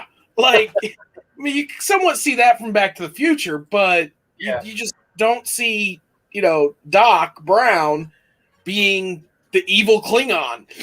And then I started off watching him in Taxi back in the 70s with Reverend Jim. But it's just, and I think what it was is remembering, having my vision of what Mr. Freeze would look like in real life. And then, remembering the way he was able to handle himself in Back to the Future and Adam's Family. You know, those types of roles where he had that serious comedy, and then watching him in Star Trek with serious monologuing, Right. I was like, he could, and I'm just sitting there like, to me, that would have been the ultimate Mr. Freeze to watch. I could see that. A lot better than Arnold Schwarzenegger.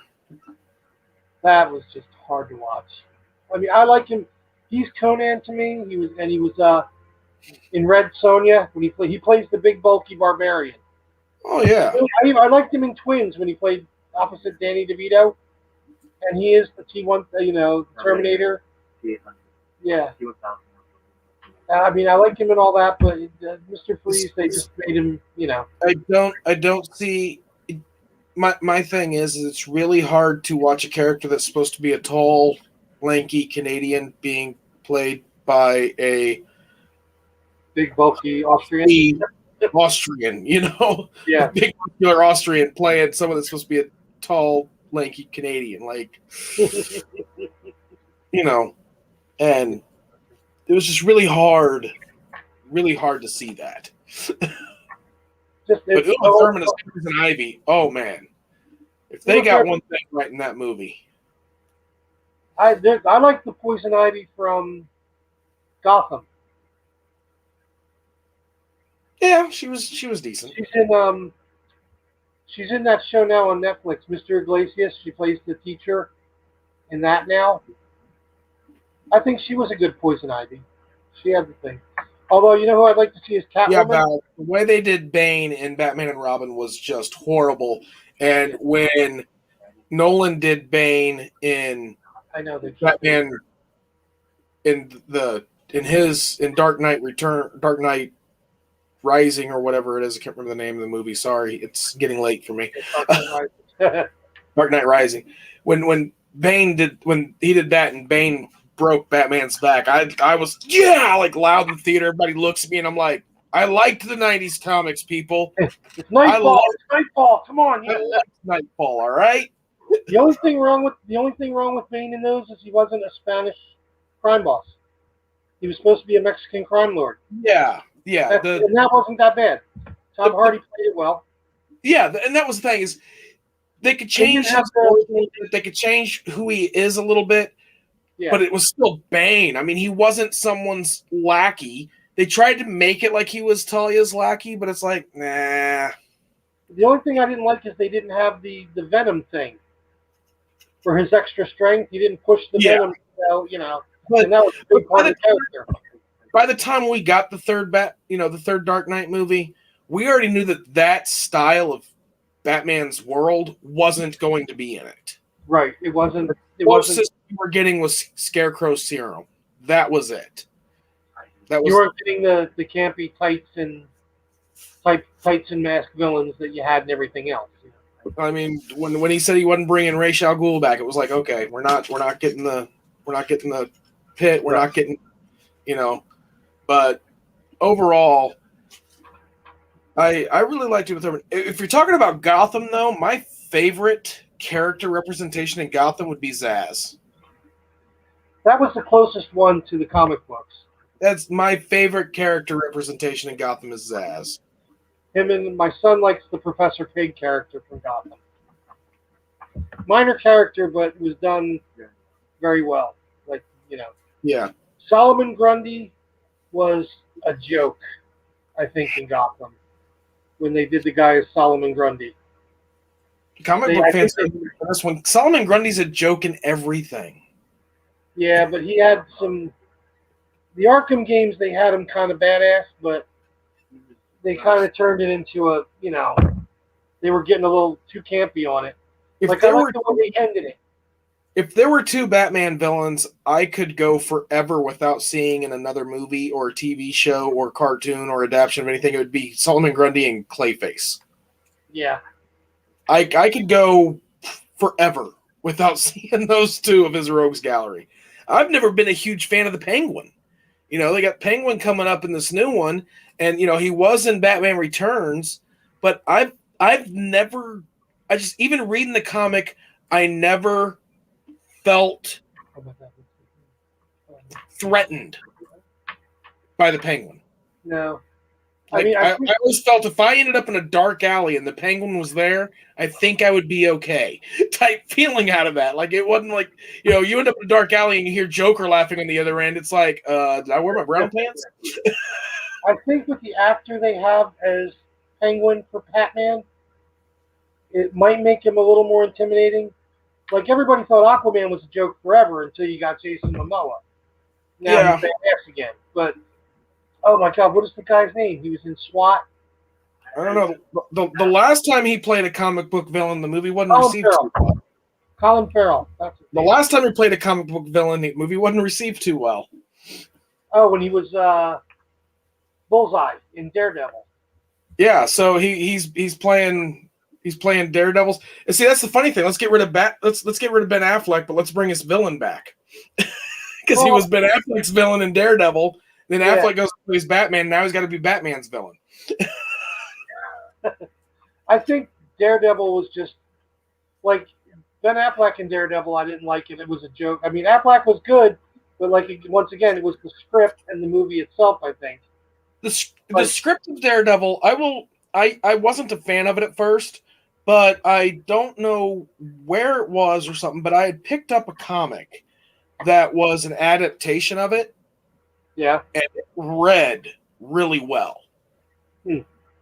So I don't think it was so much the script, and I don't think it was so much. I thought Ben Affleck was awesome as Daredevil. Yeah. Where the problem lied was, one, Jennifer Gardner should never have been cast as Elektra. No. I'm sorry. Should have never been cast as Elektra. Two, her character needed a lot of tweaking for the on-screen. And then just overall, the design and directing of the film is what killed it. Yeah. That is what killed it. The design and the directing mutilated that movie. And they even changed Daredevil's partner. Matt Murdock's partner, it was turned in to be Happy in the Marvel universe. Yeah. He's in Spider-Man and all those. So it seems like when you go from Marvel to DC, you do better, and then when you go from DC to Marvel, because Ryan Reynolds, Green Lantern. Green Lantern is, oh my God. But then Deadpool is hysterical. Because Ryan Reynolds has that character that he can break the fourth wall. And sometimes you just have to go from Marvel to Marvel, you know, play Johnny Storm and then come back as Captain America. True, very true. No, comic books are cool. Yeah, comic books are cool. A lot of the movies they made, they tried making a lot of movies for Marvel in the 70s and early 80s. They did a Captain America movie back in the day. That was a movie. Then they tried to make it a TV series after that. Two of them in the 70s. Yeah, and where Captain America's mask was actually a motorcycle helmet with an A and little wings taped to it or whatever, and that one. I remember growing up too with Shazam on Saturday mornings, you know, and I liked that. And then I think they did that well. I think they did Shazam really well. I can't wait to see what they do with that again with Black Adam. I don't know about The Rock as Black Adam. It's like a Shazam movie. Say what? They're making they got Black Adam and they're doing a sequel to Shazam. Yeah, I don't know about The Rock as Black Adam though. I don't know. I'm still on the fence. I've got faith in him. I think he can act. I think he just hit a snag of typecasting for a while. Yeah. Well, I mean, isn't Black Adam supposed to be like Egyptian or something like that, Middle Eastern? I didn't follow it very much. I think, yeah, he's supposed to be Egyptian, like that. I don't play the whole casting type thing. I mean, an actor's an actor. If they can pull off the role, I mean, you know, look at Klingons. But you were able to play a Klingon. Christopher Lloyd was able to play a Klingon. I think, because you can do a stock Klingon, but I mean, you can go from where you want with it. But I think when they were doing Black Adam, the villain from the first Iron Man, the guy that captured him, Oh, yeah. that guy, the bald. No, I can't remember what his name I was. can't remember his name, but I see what you're talking about. Yeah. Yeah, if they beefed him up a little bit, I think he could have been Black Adam a little better. But we don't make those decisions, and I'm sure The Rock's going to do great. He does what he does. Yeah, I'll give it a shot, and then that wasn't even the only Captain Americas. The ones you were talking about in the 70s, they made one in the 90s too. Did they? Yeah, they made one in the 90s. Okay. And it's funny because if you watch it, it's really close to the one they made with Chris Evans. I mean, not. Yeah, I don't remember the one in the 90s. But it's really similar. The one in the 90s, was that the one where it ended with him in the ice after beating Red Skull? No. That's Captain America First Avenger. No. I know that's the First Avenger with Chris Evans, but I thought the one in the 90s, it had him at the fortress and he beat Red Skull. It wasn't with a plane or anything. He just ended up in the ice. But I don't know if that was the 70s or the 90s one. It might have been the 90s one. It was in 1990. It was in 1990, and it starred Matt Salinger as Captain America. I have no idea. Yeah, my son keeps bringing it. He keeps saying that what is it again? The Fantastic Four. Yeah, he's talking about another Fantastic Four reboot. Yeah, they're. There you go. I'm waiting for. I had to use the Force to get my camera to work. I saw that. Speaking of Fantastic Four, how do you think they should bring Fantastic Four into the MCU? What's your thoughts on that? I think they should do it with Doctor Doom as the next big villain, but I think they should do it as part with Scarlet Witch and the Pietro thing, Quicksilver. You think from the past version now, like kind of slide it in, like it was kind of always there, just not dealt with, because they always talk about mutants in the other shows that they have, like in Shield, Agents of Shield, and things like that. So I think they should make it with Doctor Doom, kind of doing the whole big thing. See, but I mean, how do you think they should bring in the Fantastic Four themselves? Like, I mean, obviously, I think having him as if they made a Doctor Doom movie with Doctor Doom's origin and stuff, I think that'd be a great way to bring them in physically. Right. But as far as a Fantastic Four origin, like those characters, how do you think they should form them into the MCU? Like how they're in New York doing their thing. Have something that encompasses all of it, and then when they get to New York, like maybe through the next Spider-Man movie, my son was saying, and I kind of agree with it. He's in Queens, they're in New York. Spider-Man can kind of run into it with them. Oh, you guys are here, could use a little help, kind of thing. Like when they show. So you're saying not touch base on their origin at all, just have it where just retcon it to where they've been there, they existed, they just never helped out with any of the big world problems. Right. You can kind of throw an origin in there with it, like briefly touch on it like they do in some of them. Because Thor, we always knew Thor. The first movie of Thor was never really an origin story. It was more of a, wait, here he is kind of thing. You know what I mean? Yeah, I mean, Thor, the way they did Thor was a little different than the comic, too, because in the original comic, Thor was the doctor that they, referenced as her ex in the movie. Yeah, he found Mjolnir and became Thor by wielding it. Right. But, so yeah, I see what you're saying. Just sort of have it to where you don't really need to talk about their origin. It just happened. They just weren't here, weren't there. Stuff Right. like that. I Where get have that. Where have you guys been? Like after the whole Galactus thing, where have you guys been? I could use a little help, or just kind of throw them Yeah. in there as they're developing into the story a little bit. Then maybe throw a piece of origin in there every now and then. See, to me, and I'm perfectly fine with playing it that way, to where like as the film itself plays out. Yeah. But what I would really like to see is because of Spider-Man's age, because of Peter Parker's age, Mm-hmm. the fact that he's still currently a late teens kid. Mm-hmm. To me, the Fantastic Four origin has to happen somewhere in this time frame. Yeah. Because I'm sorry, I cannot get on board with the Marvel Universe where you don't have a Peter Parker, Johnny Storm bromance going on. Right. You're right there at the same age, maybe a year apart or whatever, but right there. And so, like, what I would love to see as far as a Fantastic Four origin, and like you said, they don't have to put it in the movie. It doesn't have to be a full blown out, spend the entire first act or first and half the second act on an origin. Right. What I'd like to see them do is sort of have it to where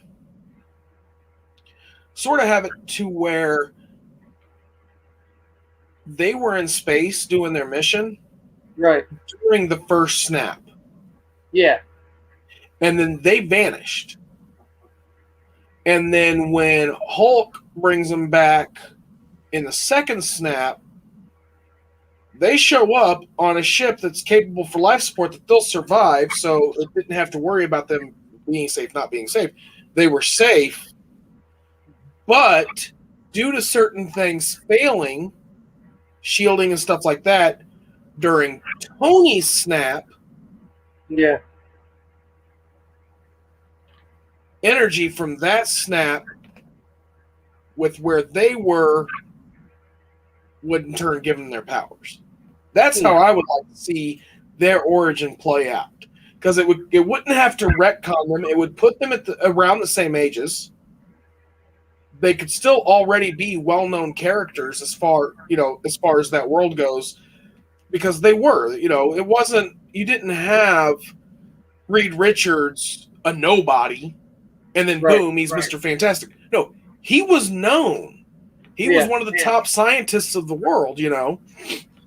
So they can already be well-known characters, and it also explains where they were during these events. Where they were while it was going on, without having. Because I think what Marvel might run into if they continue to do these shoehorn retcons of they were there the whole time, is I think it's going to get overplayed. Yeah. I mean, like I said, they don't even really need too much of the origin thing, because even in my son pointed out in Homecoming, they didn't even do the whole Uncle Ben arc. It was Spider-Man with Spider-Man already. I don't like the fact that it's a Tony Stark suit for Spider-Man and all that stuff, but that's what bothers me with the current Spider-Man we have is, and it's not Tony Stark suit. I was perfectly okay with them saying Uncle Ben was dead. Yeah. You guys have seen his origin twice on screen. Yeah. It's been talked about in almost every single movie on screen. But they went one step further and was like, we're not even going to make Uncle Ben a big deal about him being Spider-Man. It's all going to be about Tony Stark. And I'm you did Ben wrong, guys. You didn't have to show him dying again, but you did him wrong. He was kind of Spider-Man before Tony Stark, when he had his little sweatsuit outfit and all that, and he was in the neighborhood doing his thing. And then Tony Stark just sort of made him a little more well-known, like brought him up a level. Although I like it, and I like Aunt May in these movies better than the old lady Aunt May. Marissa Tomei is another one. Although I thought it was kind of funny. I don't know if we could. Spider-Man Far From Home's been out for a while now, so you could say, "Oh yeah, I got such a kick out of Aunt May and Happy." Through that whole movie. I was dying through that. I was giggling, especially at the end when he's sitting there talking to the two of them, like, so is this the thing, Yeah, you use your Peter Tingle. Don't ever call it that again. Don't call it Peter Tingle. And as much as I like Zendaya as an actress and a person and all that stuff, I don't think she was MJ. I don't think she was Mary Jane. Well, she's not Mary Jane. She's a different MJ, and She it's a still different. It's a different universe. That's So what I'm saying. I can completely and totally accept the fact that Peter Parker didn't get with Mary Jane in that universe, but it is interesting that he got with someone that goes by the term MJ. So Yeah. I'm I for can live sure, with that. I'm still I for can the live years with that. because they described MJ as the crazy, fiery redhead. That was like the big thing Well, with that yeah, character, the big redhead. And I you mean, know, Zendaya's great. She acts well. I think she does the character well, especially when she figured out. Well, she sort of figured out he was Spider-Man, and he said, "Yeah, I'm Spider-Man," and she kind of like, "Really?" I was just loving, like it was good, and I liked it. I'm just like I said, I'm not quite a purist, but as close to it as you're going to get yeah. with the characters. Well, Like if they did a Gwen Stacy, she better be a hot little blonde. You know what I mean? That's my yeah. opinion. Emma Roberts. I liked Emma Roberts as Gwen Stacy. But and then we look back at the Raimi trilogy, and we like, oh, Spider-Man 1 was, loved that one. Oh, Spider-Man 2 was just amazing, but we still don't get Gwen Stacy until Spider-Man 3, and it's like, you guys realize he dated her in high school, right? Yeah, that's Gwen Stacy was before Mary Jane knocked on the door. Yeah. you know, it, it, and at the same time, it's like, wait a minute. If Peter was dating Gwen Stacy, why was his aunt constantly trying to hook him up with Mary Jane? Mm-hmm. Like really, like you really need to meet my neighbor's daughter. Like, why did she hate Gwen so much? That's the only thing I didn't like about the Andrew Garfield Spider-Man. The only thing you didn't like about it? Well, no, not the Gwen Stacy thing. The way they made Peter, like almost the spider really didn't do it. It was stuff his father was doing first. Like his father didn't, they explained more about his father dying than Uncle Ben, and then his father was the one that actually did. Yeah, I don't know. It was my main issue with Amazing Spider-Man was Andrew Garfield's Spider-Man. And I don't know if it's so much him or the director, but I'm sorry. To me, that Peter Parker was a bully. To me, I like Tom Holland is the Spider-Man I grew up with. Yeah. The young kid, still in high school, kind of nerdy, and all that stuff. But I want him to be grown already. I'm sorry. I'm done with high school Spider-Man. I wasn't a fan of high school Spider-Man when I was younger. Like I said, Spider-Man was the first comic book I bought. It was Amazing Spider-Man issue 100 or something like that. It was a green cover. He got his new silver suit. I remember it walking up, and I was on a field trip in elementary school, and my mom was like, "Oh, you gotta get your souvenir," and I was like, "That's what I want." She's like, "It doesn't even represent what's going on." I didn't care. I bought that comic book, went over by myself, sat down, and read it front to back right then and there. Yeah. And and then I read some of the older ones. And again, like I said, I enjoy High School Spider-Man for what it is, but to me, I want early 20s Spider-Man. I want mid-20s Spider-Man. That's like the Tobey Maguire Spider-Man. Yeah, I loved the Tobey Maguire Spider-Man. It's just Spider-Man 3 was very, very... Yeah, it was hard. Yeah. I mean, my son pulled up the video game with all the different Spider-Man suits and outfits on them. Yeah, that's right. Like, I don't think they did Venom well. I kind of like the way they did Venom, but not quite in Spider-Man 3. He was still the space symbiote suit that I got, okay. But he was shoehorned in. Venom was shoehorned in. They tried to give... I would have been okay with him being in it, but they decided to bring in... They decided to focus on the first 2 acts on Sandman. Yeah. Bring Venom in halfway through the second act, and then try to close the story off by the end. Well, then they had Harry in there too as Hobgoblin. Harry Osborn Jr. Yeah. So he was the one I thought would have been a little better, but I think they thought, Green Goblin was the first movie. Then they throw Hobgoblin in there as a main villain. Would have been a little repetitive, maybe.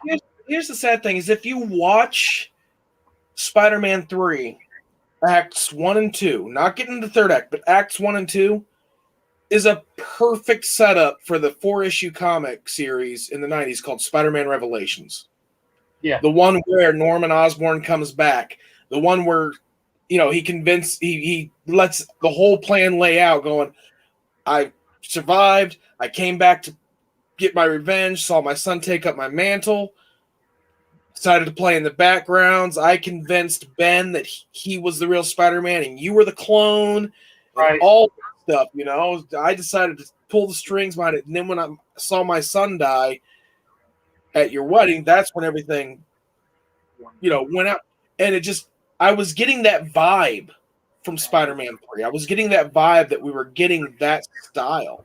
And then with the Spider-Man comics that started coming out afterwards, I was like, oh, we missed the mark. Like, I would love to see Back in Black on screen. They have it was, there's a lot they could do with the movies, but for some reason they keep going back to the origin stories. It's like they keep taking all the steps back Yeah. and trying to redo them. If they took a Batman instead of doing like basically what they're doing with Robert Pattinson is year one. It's another origin story. If they could have I would have liked to have seen the Jim Lee, the Batman Returns series, that 2-part series, old guy Batman, that kind of thing, right before Nightfall. That would be good. But, yeah, they did it as an animated movie that I have, but. And those are some things that I really would have loved for them to do, especially with Ben Affleck as Batman. They could have totally done an entire Knight's Quest, Nightfall, and Knight's End type movie series with Ben Affleck as Batman. Yep. Especially not having the Joker in the mix, because the Joker didn't play a big part in Nightfall. No. Bane was for Nightfall, yeah. And then not only that, then they would have introduced Azrael. And even though so many people hate Azrael's Batman and, the suit looked too robotic, that would have given Warner Brothers an out to bring in a new Batman, to do whatever they wanted with it, and been like, well, it's not Bruce Wayne, it's Azrael. And you know what? You can hate him too, because you hated the last time he was it. They could do so much with it. And we could still, that's what I was hoping to see. That's just my big complaint lately is everything is a reboot origin story. Even when they did Man of Steel, they totally screwed up Superman's origin story. The Fortress of Solitude, all of it. Can we please finally get a live adaptation of Superman where his dad doesn't die, like it was in the comics? Thank you. I mean, come on. He doesn't die until after Superman dies. And that was a huge part of Superman. I mean, he's flying through the afterlife and then turns around and sees his dad floating like, wait, what are you doing here? Yeah. I think I died. You didn't. I don't want to give away the new show yet with spoilers in that, but there was a lot in there that shouldn't have happened that they, like Martha. I enjoyed Smallville. And then all of a sudden, boom, they kill his dad. Like, why do you constantly have to kill Jonathan Kent? Wait, hold on. Jonathan Kent was still alive in Lois and Clark, wasn't he? Yes. That was the one where they didn't kill his dad. They didn't kill any of them. The only thing I didn't like about Smallville was everybody was in Smallville. You went to school with Lex Luthor. Yeah, there's Aquaman and Flash and everybody in Smallville. And even the Doomsday at the end of that, oh my God, the thing they got for Doomsday, I'm like, I'm being punked, right? This isn't the right episode. But, I think Tom Weller did good as Superman. I think he would have been good forward. Again, I love Smallville. I'll go back and watch all 10 seasons again if I wanted, if I had the time to. I just do. Let's see what Crashly said. It's a great movie. Why isn't there a Joker and Harley Quinn movie? Because DC doesn't want people to remember Joker and Harley Quinn. They want Joker and Ivy. Or Harley Quinn and Ivy. Sorry, not Joker. Harley Quinn and Ivy. Progressive 21st century. They don't want to be remembered for that toxic relationship anymore. Well, they also, to put him in Birds of Prey or whatever like that, I don't think they owned the character of Joker to do it. from that. You know what I mean? It's all DC. What? It's all all DC. I think it's different studios though that are No. doing the. Warner Brothers owns all their characters, everything. Warner Brothers owns DC, and they own all the character rights. Because they haven't put really the Joker wasn't really technically that wasn't the Joker in Gotham, but I think Gotham is going with the story of the 3 Joker arc. Have you heard that one yet? Well, Gotham was its own animal. Yeah. The Robert Pattinson Batman movie is getting its own TV series on HBO. He's got the movie, but it's going to tie into whatever series they're going to do on HBO. I can't remember it's a Gotham prequel type series. Or Year One, like a Batman Year One kind of thing? I think it's more of a Gotham show. Okay. Gotham was in a sense. But from what I read, that it's going to tie into Robert Pattinson's Batman. The Joker they did with Joaquin Phoenix is its own monster, its own entity. But the sole reason the Joker didn't show up in Birds of Prey is because they didn't. It cost money to make a certain movie, and Birds of Prey wasn't. It they didn't. Warner Brothers didn't go into it going, "Oh, we're going to make Birds of Prey. We got our next blockbuster on our hands." No, they were like, "Make Birds of Prey. How can we make it cheap?" Well, we don't have to pay Jared Leto if we don't give him any screen time, right. And that's why you don't get it. Get it in there. And again, talking about things that age well in current society, the Harley Quinn Joker relationship doesn't age well. I mean, they already have a new. He's already got a new girlfriend anyway in the comic books. Punchline. He's got Punchline now. The Joker. I know. That's another issue. I know. Harley's going to be. I think Harley's still more popular on her own. And I think is. I mean, look at her character. Her character alone, started out on Batman the Animated Series and became hugely popular. She started out as arm candy for the Joker, and now look at her. Oh yeah, she's definitely her own character now. So, and I mean, a lot of people. That was one of the weirdest things about that show being so dark. That cartoon was. I distinctively remember watching an episode where Joker throws her out of a window or a roof or something.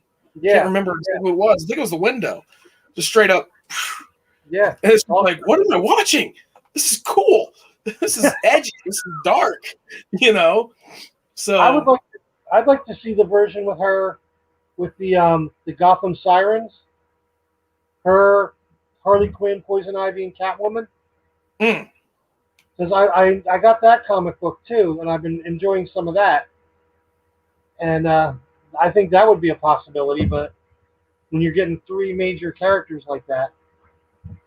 And that's a big thing. And a big situation of it is you got headliners and you've got money for the headliners.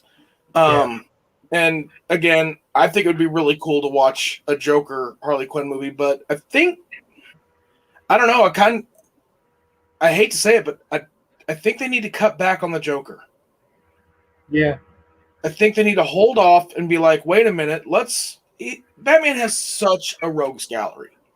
Gotham tapped into it barely, and look at how many villains they came out with. Yeah. And honestly, if they need to do personally, they need to do the Batman Ra's al Ghul relationship justice. Because that relationship led to so many different things. I think they did too much with that with Arrow. In the Arrowverse with Ra's al Ghul. Well, that's the problem is they basically made Arrow Batman. Yeah, that's the problem. Is it's sad, we got Ra's al Ghul in Batman Begins, and then here comes Oliver Queen and Arrow, and he actually gets the whole Ra's al Ghul wanting him to be a successor and stuff, and it's like I don't care. And then he brings Ra's al Ghul back. Then Nolan brings Ra's al Ghul back, and I still in the third movie, I still don't get a detective comment. Like, please call him detective one time. Call him I detective. know. Crash just said Please. Green Arrow's enemy. What? That she's saying Batman knew Green Arrow's enemy, Ra's al Ghul. Yeah, Ra's al Ghul was actually Batman's enemy. Yeah, Ra's al Ghul was Batman's villain. He wasn't actually in Arrow. He wasn't an Arrow villain. But He wasn't a villain. No, they made the whole League, the League of Shadows, yeah, but Ra's al Ghul was not in Arrow. Damian Wayne's his Bruce Wayne and Catwoman's son, or no? No, Damian Talia. Wayne, Talia al Ghul, and Batman's son was raised by Ra's al Ghul and the League of Shadows, and they just And then after Raisha's death, final death or whatever, Talia shows up and drops him on Bruce Wayne's doorstep. Like, I can't handle him. He's a preteen now. You take him. And what does Batman do? All right, I'll take him. I'll dress up as Robin. Yeah, Red Robin. You're Robin now, buddy. Yeah. And, you know, I see where everybody talks about it. I've always loved Batman. He's always been one of my favorites. But he does hang around with an awful lot of little boys. When he's ever seen Tim Drake, Dick Grayson, his own son Damian Wayne, and who was the other one? Tim Drake, Dick Grayson, and Jason Todd. He's only got one girl, Robin, for a while from the Dark Knight comic book. And again, this is why we need in the Batman film or even Batman TV, we need a legitimate Batman Ra's al Ghul relationship because, one, a lot of the situations when it came to some long-term storytelling with the Rogues Gallery, Ra's al Ghul was there giving Batman clues. Yeah. Leaving him tapes to listen to and notes and stuff like that. Two, the whole Bruce Wayne Talia al Ghul love story, bringing about Jason Todd, as well as not Jason Todd, Damian Wayne, as well as Ra's al Ghul, bringing about the whole Jason Todd, death. Red Hood, yeah, Joker beat him with a crowbar, and Red Hood and huge Joker arc. I mean, that whole, from where we have Batman today, comic book wise, we would not have it without Ra's al Ghul. Right. We could have it without Penguin. We could have it without Clayface. But Ra's al Ghul and the Joker are the two. We could even have current Batman somewhat without Bane. I mean, granted, there's that whole Nightfall story, but as far as the development of those characters mainly, is Joker and Ra's al Ghul. Those are the main two. And they had him a little too, in Arrow, he was a little too warrior-ish. He wasn't, he was supposed to be a sophisticated warrior, like the whole gentleman thing. Liam Neeson could have done it well, but I think that was the movie itself. Like, he had the opportunity. I would have loved to have seen Liam Neeson, when he showed up again near the end of the movie, say, "So, detective, here we are again." Something like that. You had to throw that "so, detective" in there. Yeah. Yeah, no. And there's other things. And I mean, even in Gotham, I wasn't a huge fan of how they had him in Gotham either. Wasn't he in Gotham? Wasn't he Dr. Bashir for Deep Space Nine? Yeah. Yep. And I know we're rambling on. We've been on for 2 hours now. And if anyone that has watched that or in the chat or anything like that and wants any fandom you want to discuss, you can discuss with us. You can put an idea up there and we'll discuss it. Leave it in the comments. We can get to it. There's so much that we can get to. I mean, I know we stick to what we like the best. Like, we could talk for days on Batman, on where that should go, and DC, Marvel, that kind of thing. And we're gonna have our videos more narrowed down. This is just our first get out here, have some fun. I know we haven't been paying attention to the chat, and I apologize to our wives and friends that we haven't been giving them the attention they've been ever so screaming for. If you're looking at the live chat while it's going, you can see they want the attention. Yeah. And we will pay more attention to the chat. It's just to start off, this is just a little rundown. if you've stayed with us this long, thank you. Please keep watching. Hit We like, got more things to do, subscribe, more tell things. your friends, tell your friends, tell their friends, pass it along. Get some how-tos, and next time we go live. And I've been wondering, should we do our movie talks live? I think so. I mean, I think we can do our live discussions and break it up a little bit. But I think we should record. We should do. All right, this is our review of this movie. Yes. And then if you agree with us or disagree with us, put it in the comments.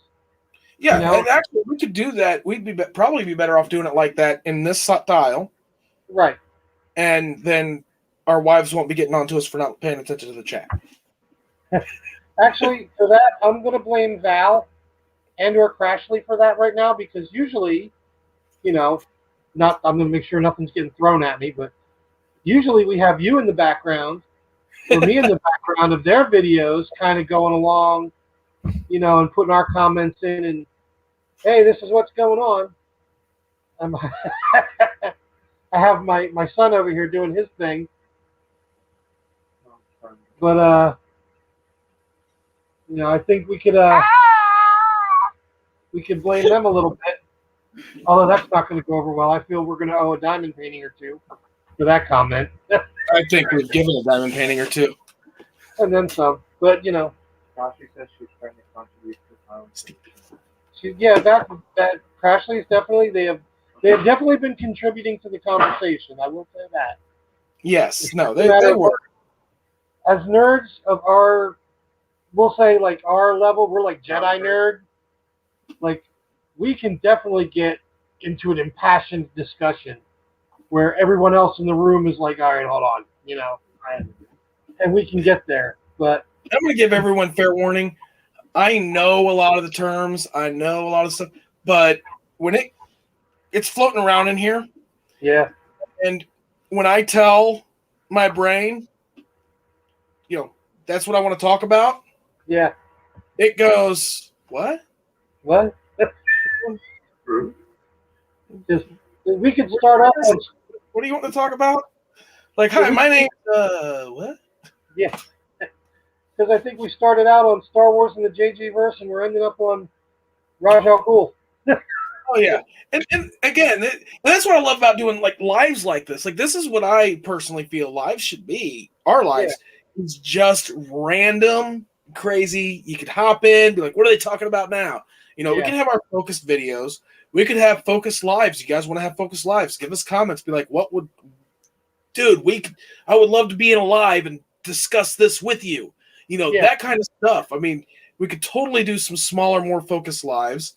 We're going to be putting out as much content as we can. I mean, we both have full-time jobs. We may be nerds, but we both have beautiful wives with wonderful children. And yeah, it happens. Nice ad. So, we got the things that we can do. We're not stereotypical nerds, as I don't live in my mother's basement. We're not. We have our jobs, our lives. We our stay in our families. own basement for that. All right, we pay I for have our my own basement. basement. And people make that sound like it's a bad thing. You live in your mother's basement. I love my basement now. I don't even have. I'm working on my outbuilding to turn that into my man cave. Everybody now, they're like, "Where's God? Where did God go?" He's hiding in his basement. That's where he is. Yeah, watch what you say. And Crash said that's what I thought. What? I don't know. Oh. And then Mom commented that our Yoda looks creepy. Yoda does not look creepy. Well, yeah, but when Val commented, screen, like, hi. Val commented that Yoda looks creepy, but no. Yeah. I guess when we kind of throw him in from the side, you get that little, maybe. It's either Yoda or a Tribble, but the Tribble's too big. Yeah. Yeah, I mean, hopefully as we get more viewers, more people will leave us comments. What do you want to talk about? What did you think of this? If you have an opinion on something, give us your opinion. And then, we'll give you what we think about it. And it helps us be more prepared. And I could have notes remind me of these names and words and things I could talk about. Because, I'm the kind of person, you can ask Robert, I know what the Klingon bird of prey is. Yeah. I think there may have been one time I talked to him after saying Klingon bird of prey 10 times. I said Klingon warbird. Wait a minute. He corrected myself. Yes, and we're going to do that. I mean, Val, the comment, we need to do a show for people just dipping their feet into the nerd community. What you think? And granted, I'm going to be doing some reviews of some of the cons up here because, granted, I live in a big area like this outside of Philadelphia. There are a lot of conventions out here. I also do the Revolutionary War stuff in fandom, but I do sewing, I do costuming. Like, we'll dip into that. I'll do some easy costuming for people on a budget because that's why I learned how to sew. Because what they charge for costumes on some places is ridiculous. Like I said, the one place I'm going to put the link in the description, the store I spoke about in the beginning, very reasonably priced costumes and very high quality. So for the nerd on a budget, which I don't know about you, but I know I'm quite on the budget with that. Kids, my kids are spoiled that way. They like living indoors, eating every day, sometimes 3 times a day. When school's in brats, right? Yeah, little brats. That's what I tell them. I said, you're just going to keep eating the food. I'm going to stop buying it, You do what I do, you take them to the store and you buy groceries and then you buy yourself something and then they ask for a candy bar and they tell you the big total and you look at the kid and go, man, you're expensive. Yeah, right? Like, I didn't just buy a toy for me. Yeah, I didn't buy nothing. Didn't buy anything. You kids are killing me, But I didn't go to Five Below and just drop a bunch of money on toys. What? Five and Below is definitely a sore spot here. I'm in there all the time. I go in there for like a charger cord for my phone, and like $40, $50 later. Yeah, $50 later, I'm like, what the hell did I buy? And then you go home and you're like, look, I bought this, and I bought this, and wife's sitting there going, really? No, see, I got it without. When I go to Five and Below, if I'm going to do that, I make sure I have something for Val too. Yeah, I try to make sure, but I get in trouble because she doesn't get to go with. That's a big one too. I'm usually out, and if I'm out and I drive past something and I see it, I'll just be like, all right, I'll check it out. Let me go check it out. And then when I get home, I didn't get to go. You were with me. But I wanted to go. When I said I'm going, you should have said, hey, can I go too? And I'm sure I'm digging myself deeper and deeper as I discuss this. It's okay. We can always beam ourselves out of our hole. I wish, No matter how many costumes I go and put on in that basement, they ain't going to beam away.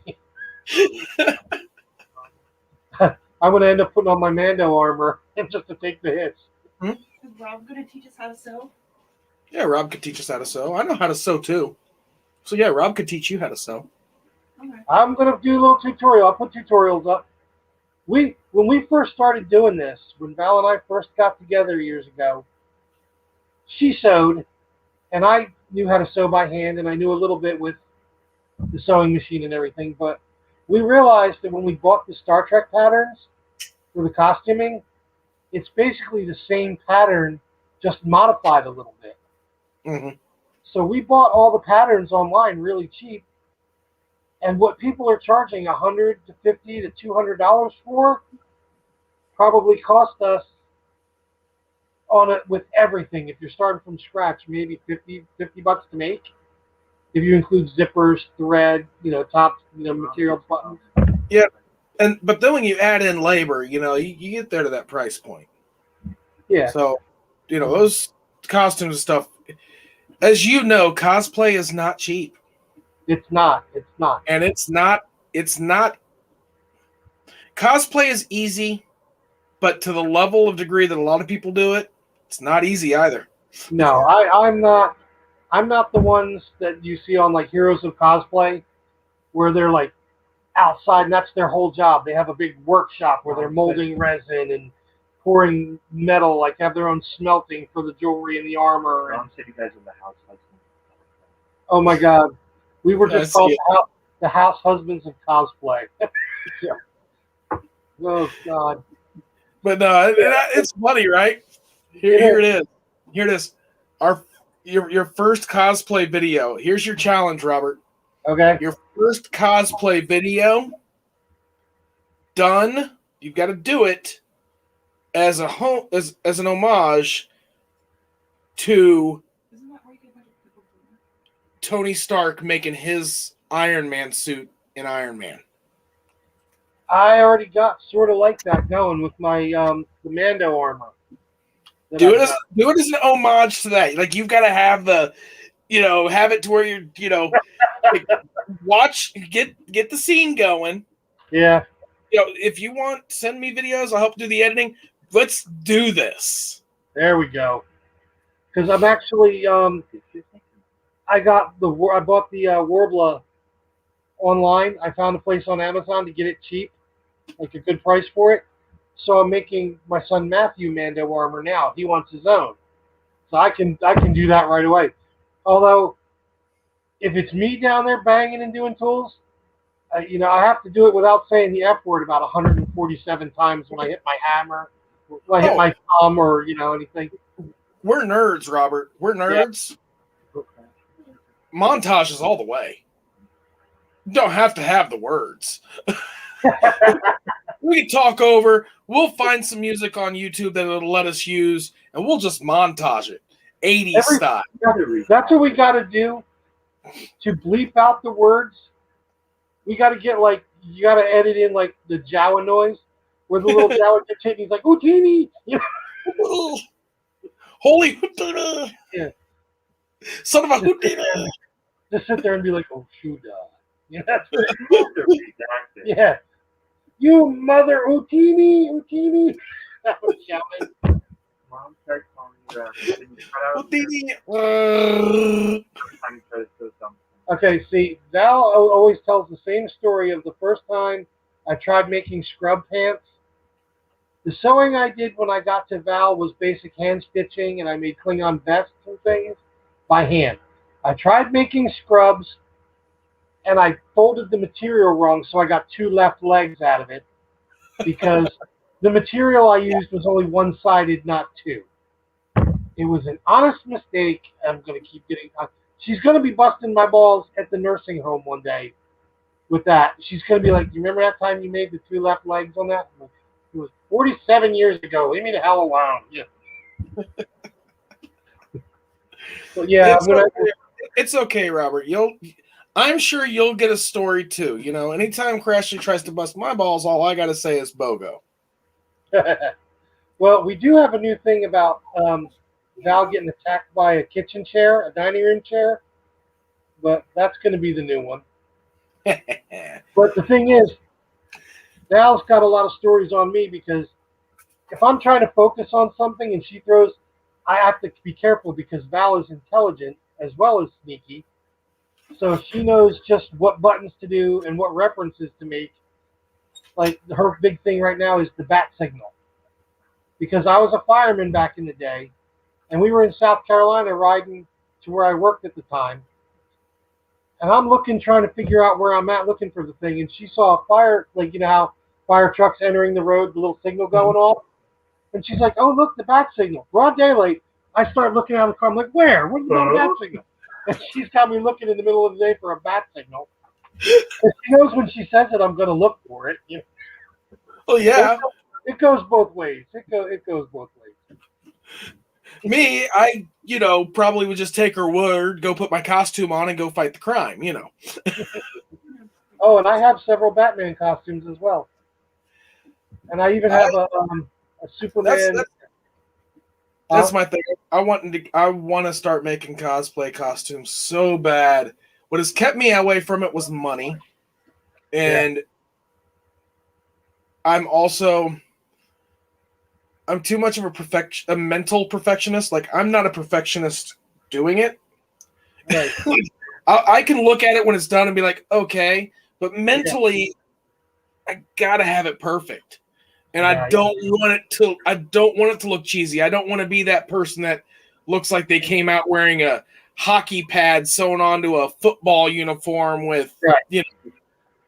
and at the same time, I also self-confidence. I want to look good in a superhero suit.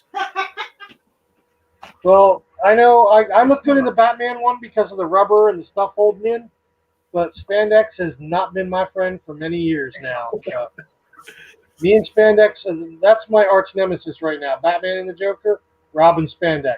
So, if I do a cosplay thing on here with you, I'm going to start right from fresh, like going to Joann's or wherever and getting their fabric. Like, this is what they recommend, but this is the same thing, but like half the price. Going that way. I mean, when we make Star Trek costumes, like it's supposed to be wool gabardine and this, like the stuff they want you to use is almost $18 a yard. Well, we found similar fabrics walking around, $4.99 a yard. We signed up for the Joann Fabrics ad and on their website, so we get 60% off one regularly priced item, 50. We get coupons all the time. We know what to look for on sale. We know how to repurpose things. Like I can go to a thrift store. I went to a thrift store and got a gray leather jacket for $10, 3X. I could take that home and I can cut that and make that the leather Klingon strips. $10. I got strips. I'll be going over the whole way to do it because, granted, am I going to be able to compete with Yaya Han and Ricky Riddle and all them? No. I'm going to start too. I do have a 3D printer, so that's what I want. I want a 3D printer bed. My wheels are turning right. If I made a Batman costume, I could totally 3D print 6-pack. Make little, I have the files. 6-pack going. I have the files for the Mando armor to print the helmet, the chest piece. How big is your printer? That's the thing. How big is your printer? Not very big. See, do you think you could get a helmet in there? That's the thing. No, like. But I have Oh, okay. Like here's not a helmet. Here's the build plate. Oh, okay. That's the build plate. To give you an idea, there's Baby Yoda on a build plate. I have some build plate. I have some Star Trek files like the badges, the phasers, the communicators, and things. Yes. I'll have to send them to you. I could even do it in we could even piece it out, different pieces. I mean, the Mando helmet would be a lot different, but at the same time, might be able to do that in pieces depending on how it goes. The problem is something like that. I don't know about the other 3D printers, but this thing isn't fast. No, they're really not. To give you an idea, where is it? Do you have any of your pen stands in here, babe? Where's that Somewhere in there. You printed them out for me, and I don't use them anymore. We have this thing, the tray that Val got. Yeah. The 3D printed tray. I guess you guys or whatever. Yeah. So I can imagine that taking forever. Well, yeah, I printed a tray like this once, and it took like 3 hours. Yeah, they're not fast. And when you're doing something like armor or anything, anything that's going to be actually used like that, not only do you have to do that, but then there's sanding, baking, because you want to bake it after it's printed because it helps form it together. Right. Priming, paint. There's so much to it, and that's why I think when it comes to something like that, for a lot of people who want to get into cosplay, if you've got the supplies to make your own, it can be fun. It can be fulfilling. But at the same time, when you look on a website and you see, oh my gosh, that's a lot of money, someone's making it. Yeah. Unless you're buying it from Hasbro or some toy company that actually has a warehouse, with all crazy.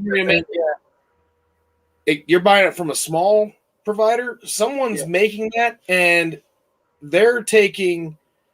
It takes hours to make a 3D model on the computer screen.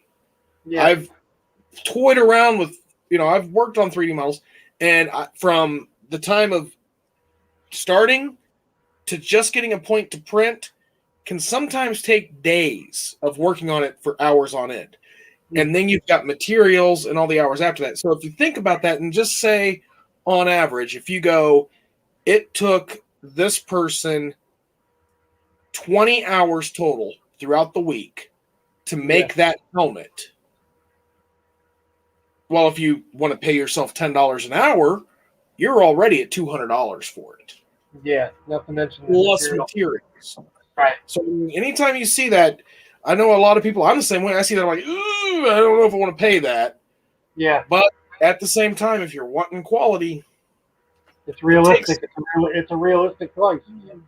Yep. I'm still on the I still know how to do the molding in the 2-part resin and silicone molds. Like I know how to. I'm making my own Klingon ridges, small ridges, and prosthetics like that. And I can do badges. Like I know how to mold the badges and then pour them and things. But I'd love to get a 3D printer. But and see, that's the other thing too, is if you go as far as sanding on a 3D print, and then you have silicone, you can make a mold. So we could go in and do everything as far as printing out. I'll use badge as an example. Right. We could print out the badge and get it smooth and sanded down, and then make a silicone mold. So then, at that point we can make resin. We can resin it all day long. Yeah. So there's ways to make it quicker. Yeah. A lot of guys I know have 3D printers and things, and that's another way to go. But that's another thing. I mean, we're going to definitely cover a lot of stuff. We're not just going to be, talking back and forth about how we don't like the new Batman movie or whatever. But we're going to cover it all. Yes, and So, thank you guys for hanging out with us for 2.5 hours. Wow. Please subscribe. Please like. Definitely hit the like and subscribe. Tell your friends. Tell their friends. When we put stuff up, and we will have a Facebook group page started soon. We'll also have, we're going to hit up some social media. It just might take a second for it to get 100%. Yeah. But keep an eye on us. Stick with us. Hopefully we'll make you proud. It's definitely going to get better too. And we're going to have some guests. We have to get Hollow Queen on here. Yes. We need a female nerd's perspective, and let me tell you, she is up there Jedi level with us in the nerddom. We'll definitely get some guests, and hopefully at some point we'll be able to get some higher end guests. Hopefully. You never know. Like maybe we can get some guy like maybe Lin-Manuel Miranda on our channel. You never know. Just saying. No, I wouldn't throw that out. I don't know. That's probably not going to happen, dude. No, I don't think even if we did get to that point, it was like his Dark Materials would have been the place to go, but all right, so we're gonna head out. I'll catch you later, Robert, and you all live long and prosper. Have fun. May the force be with you. This is the way. Yeah. See you later.